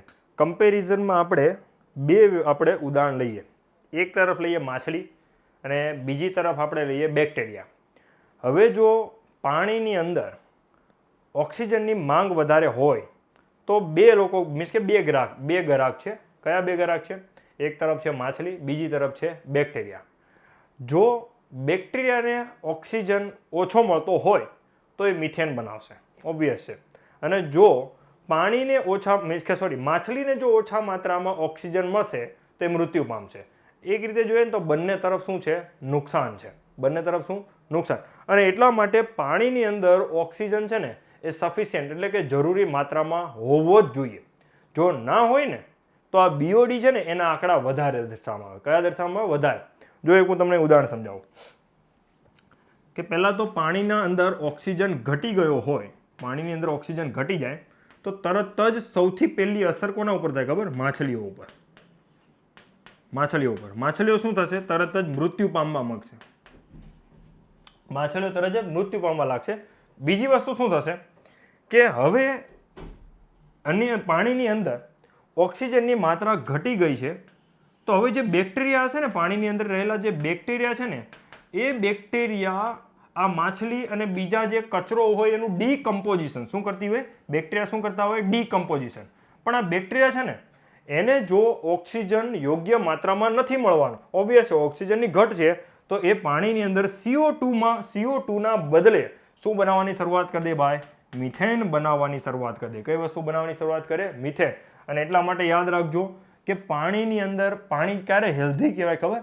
કે જ્યારે પાણીની અંદર જરૂરી માત્રામાં ઓક્સિજન હોય. ઓકે, એટલે કે એક રીતે કહીએ તો પાણીની અંદર યોગ્ય માત્રામાં ડિસોલ્વ ઓક્સિજન હોય ને ભાઈ, તો એ પાણી હેલ્ધી કહેવાય. પણ જો પાણીની અંદર ઓક્સિજનની માંગમાં વધારો થાય, સમજો, જો પાણીની અંદર ઓક્સિજનની માંગમાં વધારો થાય ને તો એ પાણી ખરાબ કહેવાય. આ ખાસ ધ્યાનમાં રાખવાનું. હવે જો અહીંયા સમજીએ કે બાયોકેમિકલ ઓક્સિજન ડિમાન્ડ એ પાણીમાં રહેલા કાર્બનિક સંયોજનોના માઇક્રોબાયલ ચયાપચય એટલે કે માઇક્રોબાયલ મેટાબોલિઝમ માટે જરૂરી ઓક્સિજનની માત્રા છે. માઇક્રોબાયલ મેટાબોલિઝમ એટલે શું? એમાં રહેલા બેક્ટેરિયાના, સમજો, પાણીમાં રહેલા બેક્ટેરિયા અથવા તો જે ડીકમ્પોઝર્સ છે, અથવા તો આપણે આને ગુજરાતીમાં શું કહેતા હોઈએ? વિઘટકો. આ વિઘટકોની ચયાપચયની પ્રક્રિયા માટે જે ઓક્સિજનની માત્રા જોઈએ એને બાયોકેમિકલ ઓક્સિજન ડિમાન્ડ કહેવામાં આવે. હવે તાપમાન, પોષક તત્વોની સાંદ્રતા અને માઇક્રોબાયલ વસ્તી એટલે કે એમાં રહેલા વિઘટકોની સંખ્યાના આધારે અને એ પ્લસ એ જે માઇક્રોબાયલ એટલે કે એ જે સૂક્ષ્મજીવો હોય ને, એ સૂક્ષ્મજીવો અથવા તો બેક્ટેરિયા અથવા તો ડીકમ્પોઝર્સ, એની પાછી એના શરીરમાં રહેલા ઉત્સેચકોના આધારે માંગ કેટલાક સમયગાળા દરમિયાન ઊભી થતી હોય છે. એની અંદર હવે જો અહીંયા તમને એક સિમ્પલ સ્ટેટમેન્ટ આપેલું છે, ઇંગ્લિશમાં છે પણ ચિંતા ના કરો, હું ગુજરાતીમાં સમજાવીશ.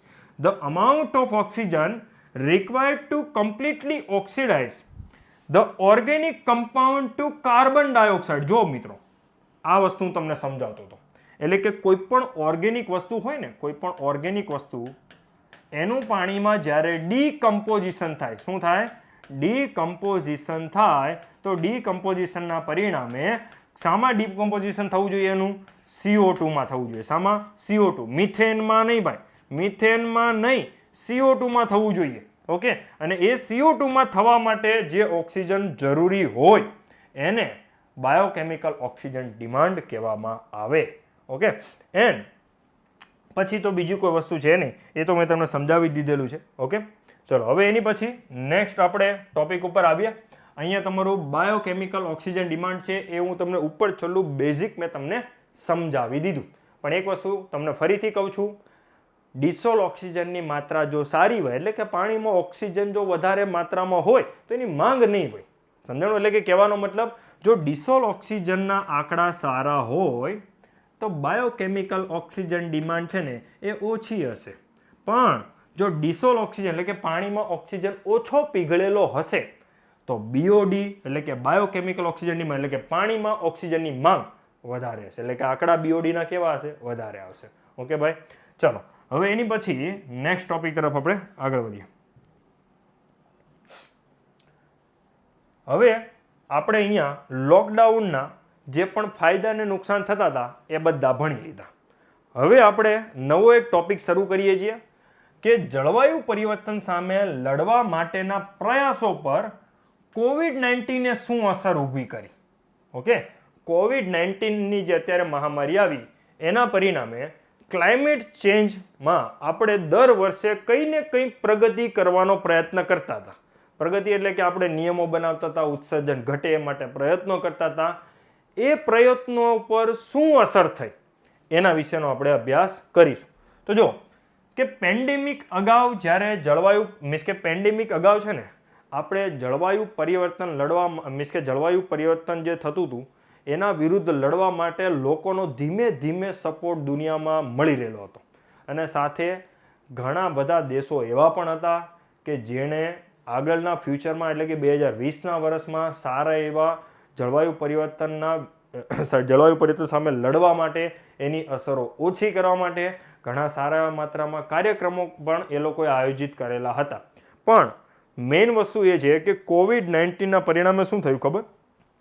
કે આખો રસ્તો જ બદલાઈ ગયો. એટલે કે જળવાયુ પરિવર્તનનો રસ્તો સાઈડમાં રહી ગયો અને સ્વાસ્થ્યવાળો રસ્તો આપણે વધારે ફોકસમાં લઈ લીધો. ઓકે, તો એ જ વસ્તુ અહીંયા દર્શાવેલી છે કે પેન્ડેમિક અગાઉ છે ને ભાઈ, જળવાયુ પરિવર્તન વિરુદ્ધની લડત માટે જાહેર સપોર્ટમાં ખૂબ વધારો થયેલો હતો અને સરકાર તથા કોર્પોરેટ ક્ષેત્રો એટલે કે ઘણી બધી કંપનીઓ છે એ પણ ધીમે ધીમે જળવાયુ પરિવર્તન વિરુદ્ધ લડવા માટે ટ્રેક ઉપર આવી રહેલી હતી. પણ COVID-19ના પરિણામે તેની પ્રગતિ હવે કેવી થયેલી છે ભાઈ? ધીમી પડેલી છે. આમ ગણવા જાવ તો અટકી પડેલી છે એવું પણ તમે શબ્દ યુઝ કરી શકો. અને એ આપણે આની પછીમાં જોઈશું કે શા માટે આ પ્રગતિ ધીમી પડેલી છે અથવા તો અટકી પડેલી છે. ચલો, તો એના વિશે હવે આપણે આગળ વધીએ. તો હવે આપણે જોઈશું સૌથી પહેલી બાબત, આંતરરાષ્ટ્રીય વાટાઘાટોમાં રૂકાવટ આવી. જળવાયુ પરિવર્તન વિરુદ્ધ આપણને ખબર જ છે વર્ષોથી એક વિવાદ ચાલે છે. કયો? Common but differential responsibility. એટલે કે જળવાયુ પરિવર્તન જે વર્તમાનમાં થાય છે તો એના માટે દુનિયાના બધા જ દેશો જવાબદાર છે. પણ બધાની જવાબદારી કેવી છે ભાઈ? અલગ અલગ. સમજાય હું શું કહું છું? આમ જોવા જાવ એટલે શબ્દ મારો કહેવાનો મતલબ એ છે કે અમેરિકાએ જવાબદારી વધારે લેવાની છે, કારણ એણે ઉત્સર્જન અત્યાર સુધીમાં ભરપૂર કરેલું છે. શું એટલી જવાબદારી નેપાળવાળાએ લેવાની જરૂર છે?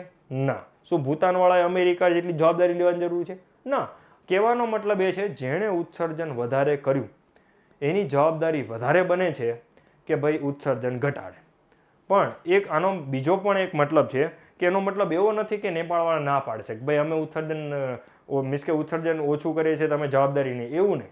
નેપાળવાળા પણ ઉત્સર્જન ઘટાડશે, અમેરિકાવાળા પણ ઉત્સર્જન ઘટાડશે. આ બંનેની કોમન જવાબદારી થઈ કે ઉત્સર્જન ઘટાડવું.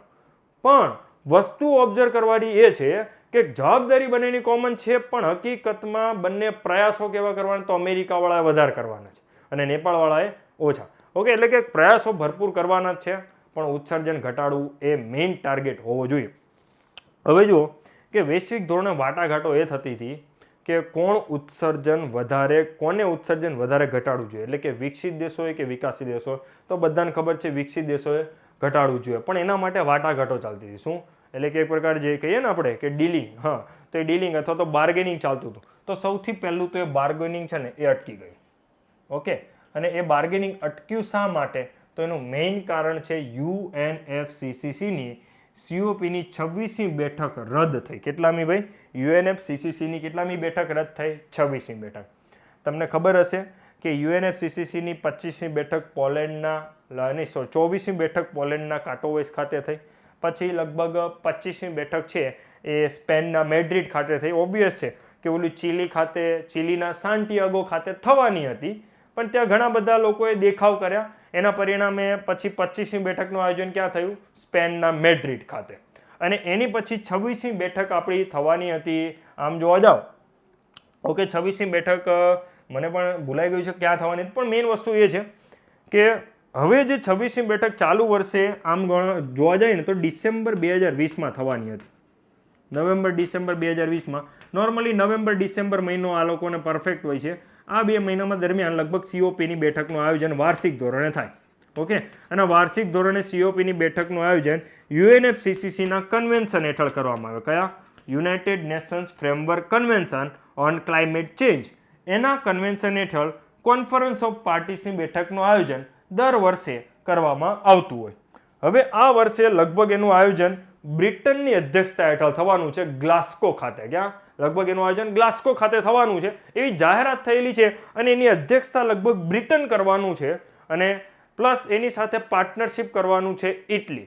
પણ હવે જો એક વસ્તુ છે કે 2020નું વર્ષ છે ને, આ 2020ની બેઠક પણ રદ થઈ ગઈ, અને હવે આ સેમ ટુ સેમ બેઠક 2021માં થવાની છે. ક્યારે? 2021માં. અને એ બેઠક થવાની છે ગ્લાસ્કો ખાતે, અને એની અધ્યક્ષતા કરશે બ્રિટન, અને એની પાર્ટનરશિપ કરશે બ્રિટનની ઇટલી. પણ ચાલુ વર્ષે જે બેઠક અટકી એના ભરપૂર નુકસાન છે, કારણ કે આ 2020નું વર્ષ છે ને એ બહુ અગત્યનું વર્ષ હતું, કારણ કે આ જ વર્ષે આ બેઠકની અંદર પેરિસ કરારનું અમલીકરણ લાગુ પડવાથી લઈને અત્યાર સુધી બધા દેશોએ જળવાયુ પરિવર્તનની અસર ઘટાડવા માટે કયા કયા પગલાં લીધા એની ચર્ચા થવાની હતી, અને સાથે ભવિષ્યમાં બધા દેશો શું કરશે એની પણ ચર્ચા થવાની હતી.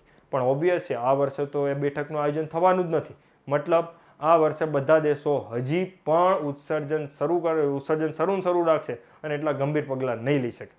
ચલો અહીંયા આપણે એક વસ્તુ જોઈએ કે 2020નું વર્ષ કદાચ જળવાયુ પરિવર્તન સામે લડવા માટેના એક અગત્યના માઇલસ્ટોન તરીકે સાબિત થઈ શક્યું હોત, પરંતુ UNFCCCની COPની 26મી બેઠક, આ ઉપરાંત વર્લ્ડ કન્ઝર્વેશન કોંગ્રેસની બેઠક, ઉપરાંત કન્વેન્શન ઓન બાયોલોજિકલ ડાયવર્સિટીની બેઠક, આવી જે વાર્ષિક અગત્યની પર્યાવરણ અને વન્યજીવો અને વન્ય સૃષ્ટિ માટેની જે બેઠકો છે બધી બેઠકો અટકી ગઈ, બધી. સાથે બીજી વસ્તુ શું થઈ કે COP 26મી જે સમિટ છે ને એમાં અગાઉ 196 જેટલા દેશો જળવાયુ પરિવર્તનને અટકાવવા માટેના પોતાના 2015માં જે યોજનાઓ અલગ અલગ દેશો દ્વારા રજૂ કરાઈ એ હકીકતમાં વૈશ્વિક તાપમાનમાં 3 ડિગ્રી સુધીના વધારાને મર્યાદિત કરે છે. જો એક ઇમ્પોર્ટન્ટ વસ્તુ કહો ભાઈ, આપણે પેરિસ કરાર કર્યો, યાદ છે ને? પેરિસ કરારની અંદર આપણે એવું નક્કી કર્યું કે આ સદીના અંત સુધીમાં પૃથ્વીનું તાપમાન એટલે કે વૈશ્વિક ગ્લોબલ તાપમાન વધુમાં વધુ 2 ડિગ્રી સેલ્સિયસ વધે તો ચાલશે, ત્યાં સુધીની મર્યાદા. એટલે ચાલશે એટલે આપણે એનાથી ઘટાડવાનું જ છે, પણ 2 ડિગ્રી સુધીની મર્યાદા આપણે નક્કી કરી કે એનાથી વધારે વધવું જોઈએ નહીં. અને એનાથી પણ આગળ આપણે વધારે પ્રયત્ન શું કરવાનો કે 2 ડિગ્રી તો છે પણ એવો પ્રયત્ન કરવાનો કે 1.5 ડિગ્રીથી ના વધે. કેટલા? 1.5 ડિગ્રી સેલ્સિયસથી ના વધવું જોઈએ. એટલે કે જો 2 ડિગ્રી સુધી આપણે ટાર્ગેટ અચીવ કરવા સક્ષમ હોઈએ તો આપણે એનાથી વધારે પ્રયત્ન કરવો જોઈએ અને 1.5 ડિગ્રી સુધી પૃથ્વીનું તાપમાન વધે એવા પ્રયત્નો કરવા જોઈએ, એનાથી વધારે બિલકુલ ના વધવું જોઈએ. હકીકતમાં ઘણાને એમ થાય સાહેબ આ 1.5 ડિગ્રી સેલ્સિયસ આટલું પૃથ્વીનું તાપમાન આ સદીના અંત સુધીમાં વધે અથવા તો 2 ડિગ્રી સેલ્સિયસ તાપમાન અંત સુધીમાં વધે, ફરક શું પડે? ખાલી અડધાનો જ ને ભાઈ, અડધાનો ફરક છે પણ બહુ અગત્યનો છે. જો હું તમને એક અગત્યની વસ્તુ કહું કે એક અગત્યની ઘટના હું તમને કહું, જો કે જો પૃથ્વીનું તાપમાન 1.5 ડિગ્રી સેલ્સિયસ આ સદીના અંત સુધીમાં વધે તો શું થાય અને 2 ડિગ્રી સેલ્સિયસ જેટલું વધે તો શું થાય? એક સિમ્પલ એક નાનું અમથું ઉદાહરણ, કારણો મારી પાસે ઘણા બધા છે પણ અત્યારે હું તમને સિમ્પલ એક કારણ કહીશ કે જો પૃથ્વીનું તાપમાન આ સદીના અંત સુધીમાં 2 ડિગ્રી સેલ્સિયસ જેટલું વધે ને તો આપણી જે આખા સમુદ્રમાં જેટલા પણ પરવાળાના ખડકો છે ને, જેટલા પણ પરવાળાના ખડકો એ 99% નાશ પામશે. કેટલા? 99% પરવાળાના ખડકો નાશ પામશે, સફાયો થઈ જશે 2 ડિગ્રી સેલ્સિયસ વધશે તો. અને જો 1.5 ડિગ્રી સેલ્સિયસ સુધી વધારીએ ને તો ખાલી 90% જ નાશ પામશે. કેટલા? 90%. એટલે કહેવાનો મારો સિમ્પલ મતલબ છે તાપમાન વધશે ને તો પરવાળાના ખડકો મૃત્યુ તો પામવાના જ છે, પણ જો 2 ડિગ્રી વધશે તો 99% સાફ થઈ જશે અને 90% મીન્સ કે 1.5 ડિગ્રી વધશે તો 90%. એટલે ભાઈ તમે જોઈ શકો કે 0.5 ડિગ્રીનો સેલ્સિયસનો પણ વધારો થાય ને દોઢમાં, એટલે સીધી જે અસર હોય ને એ ડબલ ભયાનક થઈ જાય. સમજો, ખાલી 0.5 ડિગ્રી સેલ્સિયસનો પણ વધારો છે ને એ ભયાનકતામાં વધારે આપણા માટે સાબિત થઈ શકે છે ભાઈ. ચલો હવે એની પછી આપણે અગત્યની એક વસ્તુ તરફ આગળ વધીએ કે 196 જેટલા દેશો જળવાયુ પરિવર્તનને અટકાવવા માટેના પોતાના 2015માં જે પ્લાન રજૂ કર્યા, જેને આપણે નોર્મલી કહેતા હોય ને પેરિસ 2015માં આપણે બેઠક ક્યાં થઈ હતી ભાઈ?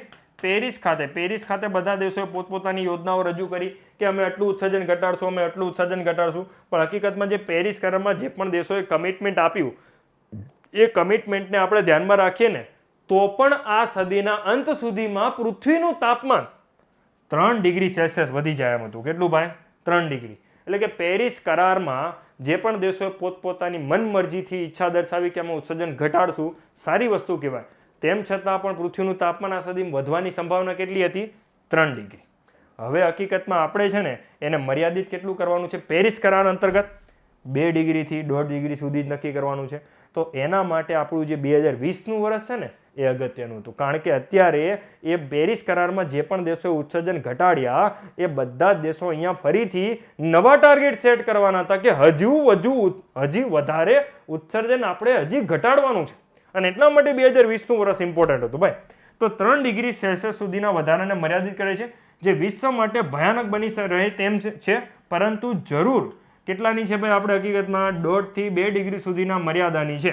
ઓકે, આપણે તો આપણને ખબર જ છે 2 ડિગ્રીમાં નુકસાન છે, 1.5 ડિગ્રીમાં છે, 2 ડિગ્રીમાં તો કેટલું. અને વિચાર કરો 2 ડિગ્રીના બદલે જો પૃથ્વીનું તાપમાન આ સદીના સુધી 3 ડિગ્રી વધી જાય તો ભાઈ પરવાળા તો નાશ પામે જ છે, બીજું ઘણું બધું સાથે નાશ પામે ભાઈ. ઓકે, હવે એની પછી પરંતુ UNFCCCની COPની 26મી બેઠકનું આયોજન ન થતા બીજી એક ઘટના પણ બને છે. કઈ?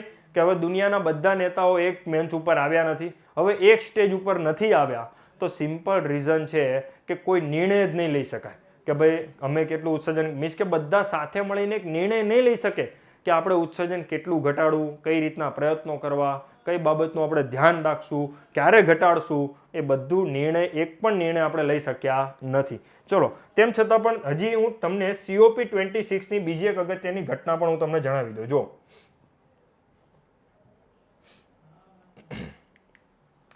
કે COP26 છે ને આ વર્ષે જે થવાની હતી એની અંદર 4 અગત્યના મુદ્દા બનવાના હતા. કેટલા? 4 અગત્યના મુદ્દા. કયા 4 અગત્યના મુદ્દા? સૌથી પહેલો મુદ્દો હતો national climate plan. National climate plan.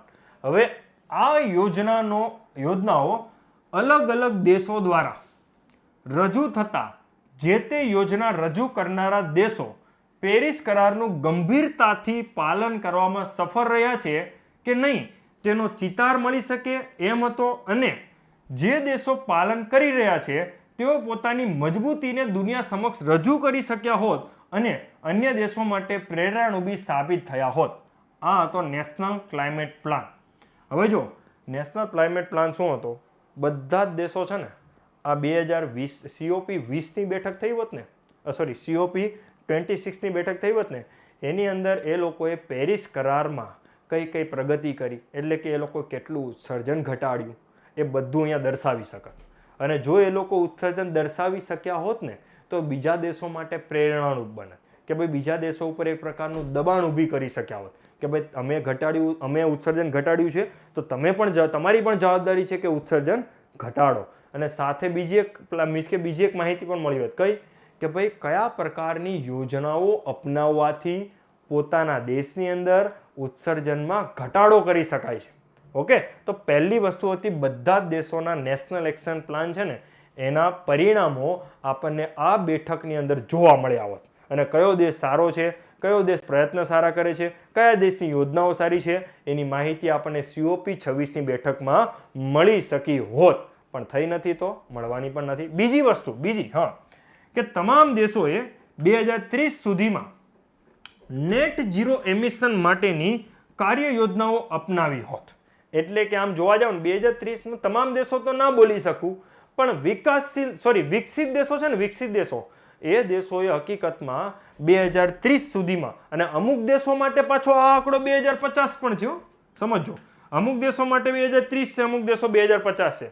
એટલે કે અમુક જે એડવાન્સ લેવલ ઉપર જળવાયુ પરિવર્તનને બચાવવા માટે પ્રયત્ન કરે છે એ લોકો એવું કહે છે કે અમે નેટ ઝીરો એમિશન ઉપર હવે ફોકસ કરીએ છીએ. નેટ ઝીરો એમિશન એટલે ખબર? પોતાના દેશના ઉત્સર્જનને બિલકુલ ઘટાડી દો. ઓકે, તો ઘણા દેશો એવો પ્રયત્ન કરતા હતા કે આપણે પોતાના દેશમાં, મીન્સ કે ઘણા બધા વિકસિત દેશો એવો પ્રયત્ન કરતા હતા કે આપણે 2030 સુધીમાં અમારા દેશનું ઉત્સર્જન બિલકુલ ઘટાડી દઈશું, શૂન્ય કરી દઈશું. અને અમુક દેશોએ એવું નક્કી કર્યું કે અમે 2050 સુધીમાં અમારા દેશનું ઉત્સર્જન ઘટાડીને શૂન્ય કરી દઈશું. પણ હવે એક વસ્તુ છે કે એ પ્લાન ઘટાડશું અને શૂન્ય કરશું ને એ રજૂ થવાના હતા COP26માં, પણ હવે નથી આયોજિત થઈ તો એ પ્લાન પણ આવશે નહીં. બીજી વસ્તુ કે જળવાયુ પરિવર્તનનો ભોગ બનનારા અથવા બનવાની સંભાવના ધરાવતા દેશો અને સમુદાયો માટે એક મજબૂત અને જળવાયુ પરિવર્તન સામે લડી શકે તેવા અસરકારક પ્રોજેક્ટ અને કાર્યોનું માળખું વિકસાવવાનું શક્ય બન્યું હોત. એટલે કે આ વર્ષે જો બેઠક થઈ હોત તો જે દેશોને જળવાયુ પરિવર્તન નડે છે અથવા તો એને વધારે નુકસાન પહોંચાડે છે એ દેશો પોતાનો અવાજ આ બેઠકમાં ઉઠાવ્યો હોત અને એ બેઠક દ્વારા એમનું કંઈક અંશે સમાધાન મળ્યું હોત કે ભાઈ અમે જળવાયુ પરિવર્તનથી પીડિત છીએ તો તમારે અમને સહાય કરવી જોઈએ અથવા તો અમારા શહેરોની અંદર એવા પ્રોજેક્ટ નાખવા જોઈએ કે જેથી જળવાયુ પરિવર્તનની અસર અમારા શહેરોમાં ઓછી થઈ શકે, પણ એ પણ નહીં શક્ય બને. બીજી વસ્તુ કે વિકસિત દેશોની એક જવાબદારી 2020માં વર્ષમાં નક્કી થયેલી હતી. કઈ? $100 બિલિયન ની સહાય. કેટલી ભાઈ? $100 બિલિયન ની સહાય. ઓકે, કોને આપવાની હતી? વિકસિત દેશોએ આપવાની હતી. શા માટે આપવાની હતી?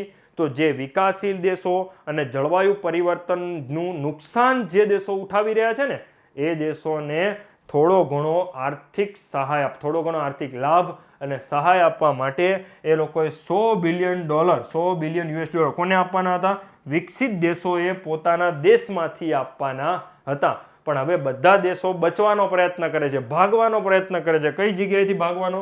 કે ભાઈ અમે નહીં આપીએ કારણ અમારા દેશમાં COVID-19ની પરિસ્થિતિ આવી તો અમારા દેશમાં હવે ભંડોળ અથવા તો પૈસા ઘટે છે તો અમે નહીં આપીએ. તો આ જવાબદારીમાંથી પણ બધા દેશો હવે શું કરે છે? વિકસિત દેશો છટકવાનો પ્રયત્ન કરી રહ્યા છે.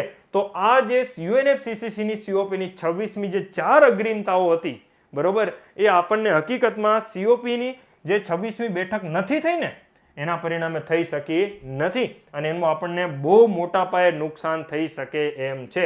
ખાસ કરીને ભારત જેવા વિકાસશીલ દેશ કે જે જળવાયુ પરિવર્તનનો વધારે સામનો કરી રહ્યા હોય એમને આર્થિક ભંડોળ પણ હવે બહારથી નહીં મળે, સાથે એમને ઉત્સર્જન કેવી રીતે ઘટાડવું, ઉત્સર્જનના વિવિધ પ્રોજેક્ટો માટે રોકાણ મળતું હતું એ રોકાણ પણ નહીં મળે, તો આવી બધી ઘટનાઓ બની શકે. તો હવે આ તમને COP26નું મહત્વ પણ અહીંયા મિત્રો તમને સમજાઈ ગયું હશે. ઓકે, ચલો હવે એની પછી આપણે નેક્સ્ટ ટોપિક તરફ આગળ વધીએ. તો હવે જો એની અંદર સૌથી બીજી ઘટના આવે છે કે વૈશ્વિક ધોરણે બીજું એક અસર પણ થઈ. કઈ? કે જળવાયુ પરિવર્તનનો પ્રતિકાર કરવા માટે નાણાંનો અભાવ. હવે જુઓ કે બધા જ દેશો પાસે એક સમસ્યા ઊભી થઈ ગઈ છે. કઈ? કે આપણે અર્થતંત્ર બચાવવું કે પર્યાવરણ બચાવવું. કારણ શું? કે અત્યારે COVID-19ની પરિસ્થિતિના પરિણામે સૌથી પહેલા તો બધા જ દેશોએ પોતાનો ખર્ચો કઈ તરફ ડાયવર્ટ કર્યો? સ્વાસ્થ્ય સેક્ટર તરફ. કયા? સ્વાસ્થ્ય ક્ષેત્ર તરફ ડાયવર્ટ કરી દીધો. પરિણામ શું આવ્યું?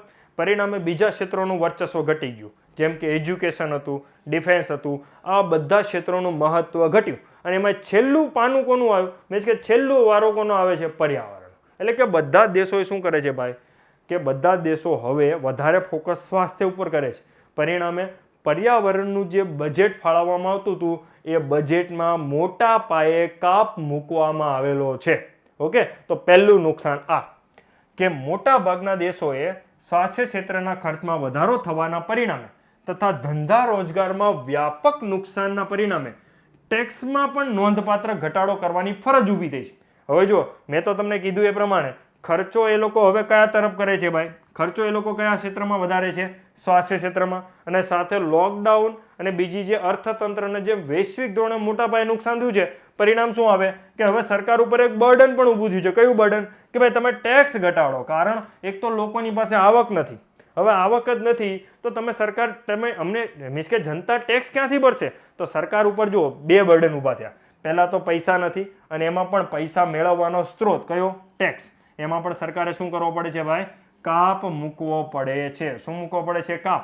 અને એટલા માટે તમને ખબર હશે સંસદની અંદર પગારમાં 30% માટેનું પગારમાં 30% કાપ મૂકવા માટેનું બિલ પણ પસાર થયું. હા, સારી વસ્તુ કહેવાય. હું તો એમ કહું છું 100% ઘટાડે શું ફરક પડે છે? કોઈ ભૂખે નહીં મરે, એક પણ નેતા ભૂખે મરે એમ છે નહીં. ચલો તેમ છતાં પણ ચલો આપણે અહીંયા આગળ વધીએ. આમ બજેટ કાપની પરિસ્થિતિમાં પર્યાવરણને બચાવવાના પ્રયત્નોની અગ્રીમતામાં તમામ દેશોની સરકારમાં ઘટાડો થયેલ છે. એટલે કે બધા જ દેશોએ પર્યાવરણ ઉપરનું જે ફોકસ હતું ને ભાઈ એ ફોકસ બિલકુલ ઘટાડી દીધું અને બધા જ દેશો કઈ વસ્તુ પર ફોકસ કરે છે ભાઈ? સ્વાસ્થ્ય, રોજગાર, ધંધા, બિઝનેસ, આ બધી વસ્તુ પર ફોકસ કરવા માંડ્યા ભાઈ. એ લોકો વધારે મીન્સ કે પર્યાવરણ ઉપર ફોકસ એ લોકો શું કર્યું? ઘટાડી દીધું. તો એ રીતે પણ ઘણા બધા પર્યાવરણના પ્રોજેક્ટ છે એ અટકી ગયા. હવે એની પછી એક અગત્યનો મુદ્દો આપણે એ સમજીએ કે તમે જોઈ શકો છો કે ઘણા બધા રિન્યુએબલ એનર્જીના પ્રોજેક્ટ હતા ને એ પણ અટકી ગયા. ઓકે, ચલો આપણે સમજીએ કઈ રીતે અટકી ગયેલા હતા. ચલો, તો વૈશ્વિક ધોરણે આપણે જોઈએ તો પુનઃપ્રાપ્ય ઉર્જા સ્ત્રોતો માટે ઘણા બધા દેશો ઘણા બધા વિકસિત દેશો છે એ વિકાસશીલ દેશોને લોન અથવા તો ગ્રાન્ટ અથવા તો બીજી ઘણી બધી રીતે મદદ કરતા હતા. પણ હવે COVID-19ના પરિણામે શું થયું કે વિકસિત દેશોએ બીજા દેશોને આપવામાં આવતી જે પોતાની સહાય હતી ને એમાં થોડો ઘણો કાપ મૂકવાની શરૂઆત કરી. એટલે પરિણામ શું આવ્યું કે જે ફંડિંગ જે અલોકેટ કરવામાં આવતું હતું પુનઃપ્રાપ્ય ઉર્જા સ્ત્રોતો માટે એ ફંડિંગ બહુ ઓછું થઈ ગયું. અને એના પરિણામે ન્યૂઝપેપરની અંદર આવા કટિંગ્સ તમે જોયેલા હશે. ઓકે, કે ભાઈ મેં કટિંગ જો અહીંયા પાછા તમને દર્શાવેલું છે કે tough time for the distributed renewable energy sector. એટલે કે આ કટિંગ્સની અંદર તમને એ વસ્તુ ઓબ્ઝર્વ કરવા મળશે કે પુનઃપ્રાપ્ય ઉર્જા સ્ત્રોતોને અપનાવવા માટેના જે પણ સાધનો હતા, સંસાધનો હતા, એનું બજારમાં વેચાણ બહુ મોટા પાયે ઘટી ગયું. એનું ઘટવાનું મેઇન કારણ એ હતું કે ભાઈ ખરીદદાર પાસે એટલે કે પોતાના પ્લાન્ટમાં અથવા તો પોતાના રૂફટોપમાં અથવા તો બીજા ઘણા બધા સ્થળે પુનઃપ્રાપ્ય ઉર્જા સ્ત્રોતોને જે લોકો અપનાવવા તૈયાર હતા એ લોકો પાસે ફંડિંગ અથવા તો આર્થિક સહાય આવતી બંધ થઈ ગઈ. અને એનો અસરો શું આવ્યો કે ઘણા બધા જે મોટા પ્રોજેક્ટ હતા પવનચક્કી માટેના, સોલર પાવર પ્લાન્ટ માટેના, એ બધા પ્રોજેક્ટ છે ને એ પાછળ ઠેલવવામાં આવ્યા. અને આવા પ્રોજેક્ટ તો પાછળ ઠેલવવામાં આવ્યા, પણ તમને ખબર હશે કે આ પ્રકારની ફાઇનાન્શિયલ કન્ડિશનના પરિણામે તમે જુઓ કે બુલેટ ટ્રેનનો પ્રોજેક્ટ હતો એ પણ થોડાક સમય પહેલાં છે એ પોસ્ટપોન કરવામાં આવ્યો. તમને સારી રીતે ખ્યાલ હશે. તો ઓબ્વિયસ છે બુલેટ ટ્રેન જેવા પ્રોજેક્ટ જો પોસ્ટપોન થતા હોય ભાઈ, તો પછી આ રિન્યુએબલ એનર્જી જેવા સેક્ટરના જે પ્રોજેક્ટ હોય ને એ ઓબ્વિયસ એમાં ફંડિંગ ઓછું થવાના પરિણામે પોસ્ટપોન થવાની સંભાવના પૂરેપૂરી રહી છે. ચલો હવે થોડીક બીજી વસ્તુ ઉપર જોઈએ. અને એટલા માટે અહીંયા સ્ટેટમેન્ટ મેં લખેલું છે કે મોટાભાગના દેશો નવા ધંધા રોજગાર ઊભા કરવા માટે તથા વર્તમાનના તો એ વસ્તુ તો મેં તમને સમજાવી, પણ બીજી એક વસ્તુ પણ અહીંયા સાથે મારે તમને સમજાવવાની છે કે મોટાભાગના દેશો છે ને એ નવા ધંધા રોજગાર ઊભા કરવા માટે અને વર્તમાનના જે ઉદ્યોગો છે એને ફરીથી બેઠા કરવા માટે પાછી એક નવી સિસ્ટમ પણ લાવે છે. કઈ? તો એ છે એન્વાયરમેન્ટ ક્લિયરન્સની. સરકારે જુઓ કે પુનઃપ્રાપ્ય ઉર્જા સ્ત્રોતોના ઘણા બધા પ્રોજેક્ટ તો અટકી જ ગયા, એમાં કોઈ શંકા નહીં, પણ સાથે સરકાર ઉપર એ રીતનું પ્રેશર બને છે કે નવા ઉદ્યોગો બને એટલા ઝડપથી ઓપન થાય અથવા તો ખુલે તો ફાઇનાન્શિયલ કન્ડિશન દેશની સુધરે, નવા રોજગાર ઊભા થાય, સરકારને ટેક્સની આવક ઊભી થાય.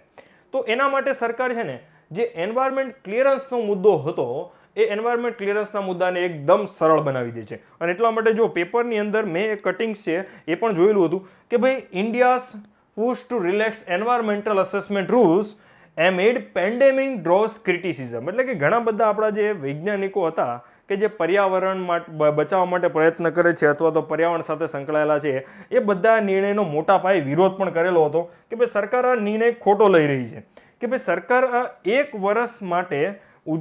વર્ષના ઉદ્યોગ ફરીથી ઊભા કરવા માટે સરકાર છે એ અત્યાર સુધી જે પર્યાવરણ બચાવવા માટે જેટલું પણ કામ થયું છે ને એ બધાને નુકસાન પહોંચાડી રહી છે. કારણ શું? કારણ કે જો તમે એક વખત એન્વાયરમેન્ટ ક્લિયરન્સ ફટાફટ આપશો તો પછી એવું તો નથી ને કે એ જગ્યાએ ઉદ્યોગો એકાદ વર્ષ પછી નીકળી જશે અને ફરીથી પાછી જે કુદરતી પરિસ્થિતિ હશે આવી જશે. ના, એટલે કે ઉદ્યોગો સ્થપાવવાના પરિણામે એન્વાયરમેન્ટ ક્લિયરન્સ ઝડપથી મળવાથી ઉદ્યોગો સ્થપાવવાના પરિણામે અસર શું થશે કે એ ઉદ્યોગોમાંથી અલગ અલગ વેસ્ટ નીકળશે, જંગલો કપાશે, બીજી ઘણી બધી નકારાત્મક અસરો હશે. એ અસરોને આપણે રિમૂવ કરવા માટે છે ને ભાઈ વધારે ફોર્સ અથવા તો વધારે બળ લગાવવું પડશે. અને એ આમ જોવા જાવ તો લાંબા ગાળે તો નુકસાનકારક જ છે. એટલે કે આપણે અત્યારે શોર્ટ ટર્મ બેનિફિટ લેવા માટે લોંગ ટર્મનું નુકસાન ઉઠાવવા પણ આપણે પર્યાવરણનું તૈયાર થઈ ગયા. એક રીતની એ પરિસ્થિતિ અત્યારે ઊભી થયેલી છે. હવે જો આમ તારણ આપણને શું મળે કે સરકાર અત્યારે જો બે વસ્તુ ઉપર ફોકસ કરે કે અર્થતંત્ર અને પર્યાવરણ, તો આ બંનેમાંથી મહત્વ કોને આપવાનું પસંદ કરે ખબર? સરકાર અર્થતંત્રને. સરકાર કોને વધારે મહત્વ આપવાનું પસંદ કરશે?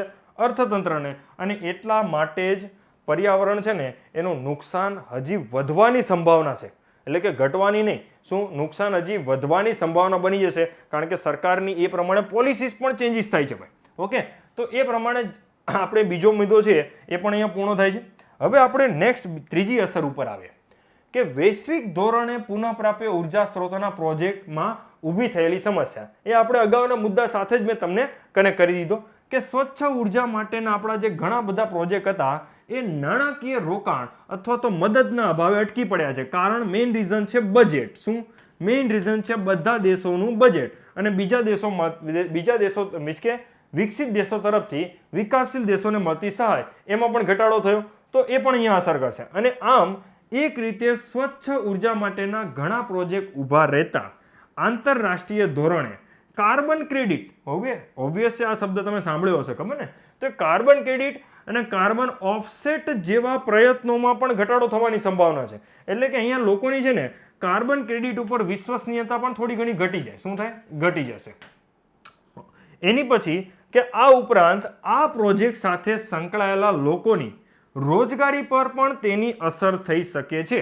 એટલે કે પુનઃપ્રાપ્ય ઉર્જા સ્ત્રોતોના જે પ્લાન્ટ સ્થાપવામાં આવતા હોય મોટા મોટા, એની અંદર જે લોકો રોજગાર મેળવતા હોય એ લોકોની રોજગારી પણ હવે શું થશે? છીનવાઈ જશે. કારણ કે આ પ્રોજેક્ટ ચલાવવા માટે સરકાર તરફથી કોઈ ફંડિંગ આવશે નહીં, એટલા માટે. પણ આનો રસ્તો છે, કયો રસ્તો ખબર? કે સરકારે છે ને વધારે એ રીતનો પ્રયત્ન કરવો જોઈએ કે આ જે પુનઃપ્રાપ્ય ઉર્જા સ્ત્રોતો માટેના જે પ્રોજેક્ટ છે ને એ ખાનગી કંપનીઓ તરફ વધારે ટ્રાન્સફર કરવા જોઈએ. કઈ કંપનીઓ તરફ? ખાનગી કંપનીઓ તરફ વધારે ટ્રાન્સફર કરવા જોઈએ. તો જો ખાનગી કંપનીઓને જો એક રીતે આમાં ઉદ્યોગ દેખાતો હોય ને, એટલે કે પુનઃપ્રાપ્ય ઉર્જા સ્ત્રોતને એ લોકો જો ઉદ્યોગ તરીકે જોવાની શરૂઆત કરી દે તો એનો ફાયદો એ થાય કે બે તરફ બેનિફિટ છે. એક તરફ રોકાણ પણ મળી રહેશે અને બીજી તરફ પર્યાવરણને જે અશ્મિભૂત બળતણો વાપરવાથી જે નુકસાન થાય છે ને એનાથી પણ બચી રહેશે અને લોકોની વીજળીની માંગ અને ઉર્જાની માંગ છે એ પણ પૂરી થઈ જશે. એટલે આ એક રસ્તો છે કે જેની મદદથી સરકાર છે એ પુનઃપ્રાપ્ય ઉર્જા સ્ત્રોતોનું સોલ્યુશન છે એ લાવી શકે. ત્યારબાદ આપણે આગળ વધીએ તો વૈજ્ઞાનિક સંશોધનોમાં ઘટાડો. હમણાં ઘણા બધા દેશોની અંદર વૈજ્ઞાનિકોએ એવી માંગ ઉભી, COP26 કેન્સલ થઈ તો એના પરિણામે ઘણા બધા પર્યાવરણીય ઓથર્સ હતા, એમણે પોતાના એડિટોરિયલ્સમાં એવું લખેલું હતું કે સરકાર છે અત્યારે ઘણા બધા વૈજ્ઞાનિકોના મીન્સ કે વૈજ્ઞાનિકોનું ફંડિંગ અથવા તો ઘણા બધા વૈજ્ઞાનિકોની સેલેરી નથી આપતી અથવા તો એમના જે રિસર્ચ છે એને અટકાવી દીધેલા છે. હવે મિત્રો જો એક વસ્તુ સમજો કે પર્યાવરણના ક્ષેત્રની અંદર જ્યારે રિસર્ચ થતું હોય તો એને અટકાવવામાં આવે તો એનું નુકસાન જ છે. કારણ શું? કે જો પર્યાવરણના ક્ષેત્રમાં રિસર્ચને અટકાવવામાં આવશે તો આપણને વર્તમાનમાં જે નુકસાન થઈ રહ્યું છે ને એનો ડેટા નહીં મળે. વર્તમાનમાં પર્યાવરણને જે નુકસાન થઈ રહ્યું છે એની આપણને કોઈ પણ પ્રકારની માહિતી કે ડેટા નહીં મળે. એટલે કન્ડિશન કેવી થશે ખબર? ઓલા લેબરર્સ જેવી. સંસદની અંદર એક મુદ્દો ચર્ચામાં હતો ને, કે ભાઈ આજે લોકડાઉનની પરિસ્થિતિ દરમિયાન કેટલા માઇગ્રન્ટ લેબર્સ મૃત્યુ પામ્યા, એટલે કે કેટલા એક દેશ મીન્સ કે એક રાજ્યમાંથી બીજા રાજ્યની અંદર જે ચાલીને જતા હતા મજદૂર લોકોએ કેટલા મૃત્યુ પામ્યા એનો કોઈ ડેટા નથી. કારણ કોઈ એનો અભ્યાસ જ નથી કર્યો, કોઈ રિસર્ચ જ નથી થયું. એ જ પરિસ્થિતિ પર્યાવરણમાં ઊભી થશે કે આપણને કેટલું નુકસાન થયું છે એ નુકસાનનો અંદાજ આપણને નહીં મળી શકે. હવે તમે એક વસ્તુ સમજો કે તમને જો નુકસાનનો જ અંદાજ નથી તો તમે એને રિકવર કેવી રીતે કરશો? એટલે કે જો ઓલા જેવી વસ્તુ છે કે કેટલા મજૂરો લોકડાઉનમાં એક જગ્યાએથી બીજી જગ્યાએ ગયા અને કેટલા લોકોની રોજગાર છીનવાણી, કેટલા લોકો રસ્તામાં મૃત્યુ પામ્યા, એનો તમને કોઈ આંકડો જ નથી, તો તમે યોજના કેવી રીતે બનાવશો ભાઈ?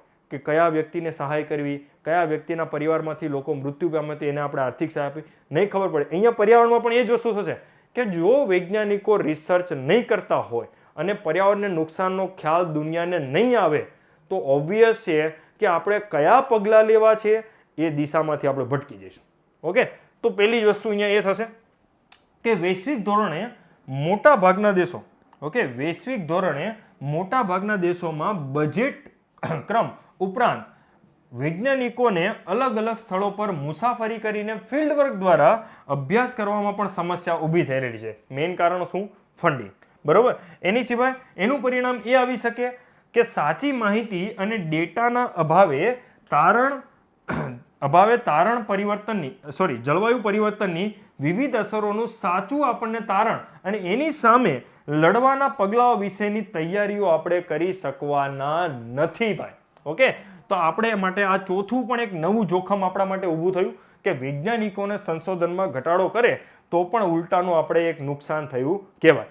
ત્યારબાદ આપણે નેક્સ્ટ અસર ઉપર આપણે આગળ વધીએ તો પાંચમી અને છેલ્લી અસર છે લોકડાઉન દરમિયાન એક બહુ મોટા પાયે નુકસાન સામે આવ્યું. એ હતું કાયદાના વિરુદ્ધમાં જંગલોનું કાપી નાખવા અને વન્ય પ્રાણીઓનો શિકાર કરી નાખવો. ઓકે, જેમ કે બ્રાઝિલના જંગલોની અંદર બ્રાઝિલના રાષ્ટ્રપતિ છે, ઓકે, જૈરે બોલ્સોનારો, એમણે પણ પોતે સ્ટેટમેન્ટ આપેલું હતું, ઓકે, કે ભાઈ જંગલો છે એમાં બ્રાઝિલના જંગલો છે એમાં ઘણું બધું મોટા પાયે નુકસાન ને એને બચાવવા માટે બધા વિવાદ ઊભા થયેલા હતા. પણ મિત્રો એક વસ્તુ ઓબ્ઝર્વ કરો કે ઘણા બધા દેશોમાં કોવિડ-19ના લોકડાઉનના પરિણામે જંગલ સંપત્તિની ચોરીમાં વધારો થયેલો હતો. અને સાથોસાથ જેમ કે કયા દેશો, જેમ કે એક દેશ તમને આપી દીધું બ્રાઝિલ, અને સાથોસાથ શિકાર પ્રવૃત્તિમાં પણ વધારો થયેલો હતો, જેમ કે તાંજાનિયા. ઓકે, તાંજાનિયાની અંદર હાથીના દાંતની તસ્કરી કરવાવાળાને ખુલ્લો દોર મળી ગયો હતો. ઓકે, સાથોસાથ આપણે એવું નથી કે ભારત બાકી છે. ભારતની અંદર પણ એક સંસ્થા છે ટ્રાફિક. સમજો, ભારતની એક સંસ્થા મીન્સ કે ભારતની અંદર એક NGO અથવા તો એક સંસ્થા છે જેનું નામ છે ટ્રાફિક. એણે એક રિપોર્ટ બહાર પાડ્યો લોકડાઉન દરમિયાન વન્યજીવ, એવો એને રિપોર્ટ બહાર પાડ્યો. અને એ રિપોર્ટની અંદર એટલી માહિતી જાણવા મળી કે લોકડાઉન દરમિયાન આપણા ભારતમાં ઘણા બધા સ્થળોએ ઘણા બધા કસાઈખાનાઓ બંધ હતા અને જે મરઘી અને પોલ્ટ્રી ફાર્મ પણ બંધ હતા.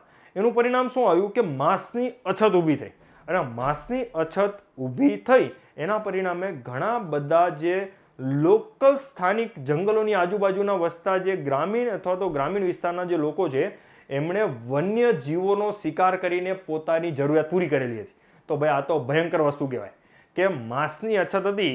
ઓકે, તો એ લોકોએ શું કર્યું કે વન્ય પ્રાણીઓનો શિકાર કર્યો અને એમાંથી જે માંસ મળે એની મદદથી પોતાનું ગુજરાન ચલાવ્યું. એટલે આ રીતે શિકાર પ્રવૃત્તિ પણ વધેલી હતી. સાથોસાથ સૌથી વધારે શિકાર થયા હોય ને તો એ હતા દીપડાઓ. ઓકે, શિકારી પ્રાણીની અંદર લોકડાઉન દરમિયાન 12 જેટલા દીપડાઓનો શિકાર થયેલો હતો એવી પણ માહિતી મળેલી હતી.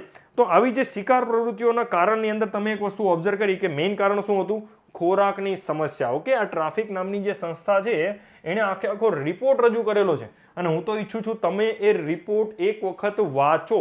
ઓકે, તો તમને અલગ અલગ જે પ્રાણીઓ છે ને એની માહિતી મળશે કે એનું આપણું સ્ટેટસ શું છે ને એ બધી વસ્તુ. સાથે આણે જે રિપોર્ટ આપ્યો ને એમાં એને ઇન્ટરેસ્ટિંગ વસ્તુ લખેલી હતી કે ઘણા બધા ભારતના ગામડાઓની અંદર એટલી ખબર પડી કે કોવિડ-19 પેંગોલિન જે પેંગોલિન છે એના પરિણામે ફેલાય છે. ઓલું ખબર ને જ્યારે આપણે કીડી ખાવ કહેતા હોય તો એના પરિણામે ફેલાય છે. તો ઘણા બધા લોકોએ એનો શિકાર શરૂ કરી દીધો અને એની જે શરીરના ભીંગડાઓ આવે એ વેચતા હતા. અને એ તો જો કે વર્ષોથી વેચાતા હતા, પણ આવી અંધશ્રદ્ધાઓના પરિણામે પણ શિકારનું પ્રમાણ વધી ગયેલું હતું. ઓકે, જે આપણી બાયોડાયવર્સિટી માટે તો શું છે એક રીતે નુકસાનકારક જ છે. જો આની અંદર અમુક તમને અહીંયા મેં તમને આ ટ્રાફિકની વેબસાઇટ છે ને એનો જે રિપોર્ટ છે એનું નામ આપેલું છે કે reported wildlife poaching in India more than doubles during the કોવિડ-19. ઓકે, કોવિડ-19 લોકડાઉન દરમિયાન ઓકે જે વન્યજીવોનો જે શિકાર છે ને એ ડબલ થઈ ગયો. ઓકે, આ રીતના ન્યૂઝપેપર્સના હેડલાઇન્સ છે એ પણ આપણને જોવા મળે છે. અને આ રિપોર્ટ તમારે વાંચવો હોય ને તો ટ્રાફિક નામની જે વેબસાઇટ છે એ વેબસાઇટ ઉપર તમને આખો રિપોર્ટ પણ મળી રહેશે કે કેટલા પ્રાણીઓનું કઈ રીતે શિકાર થયું ને કઈ કઈ ઘટનાઓ થઈને લોકડાઉન દરમિયાન વન્યજીવનને કેટલું નુકસાન થયેલું હતું એની માહિતી તમને મળી શકે છે. ઓકે, અને આ એક પેપર કટિંગ્સ ત્યાં બધી થીમ મેં મૂકેલી છે કે આ રીતના ઘણા બધા ન્યૂઝ છે રેગ્યુલર બેઝ ઉપર પેપર ઉપર આવતા થઈ ગયા હતા. અને એના પરિણામે પછી રહીને આપણું જે ministry of environment, forest and climate change છે એને એક નોટિફિકેશન પણ બહાર પાડેલું હતું કે ભાઈ લોકડાઉનની પરિસ્થિતિ દરમિયાન પણ જે વન્ય સ્થાપ એટલે કે ફોરેસ્ટ ડિપાર્ટમેન્ટ છે એણે સખતમાં સખત પગલાં લેવાની સરકારે છૂટ આપેલી હતી કે જેથી શું થાય કે આવી જે હરણના શિકારની આ બધી ઘટનાઓ જે બનતી હતી બરોબર એ બધી ઘટનાઓ છે ને એને અટકાવી શકાય. તો તમામ વિદ્યાર્થી મિત્રોને આશા રાખું છું કે આ લેક્ચરમાં મજા આવી હશે અને તમને સારામાં સારી માહિતી મળી રહી હશે.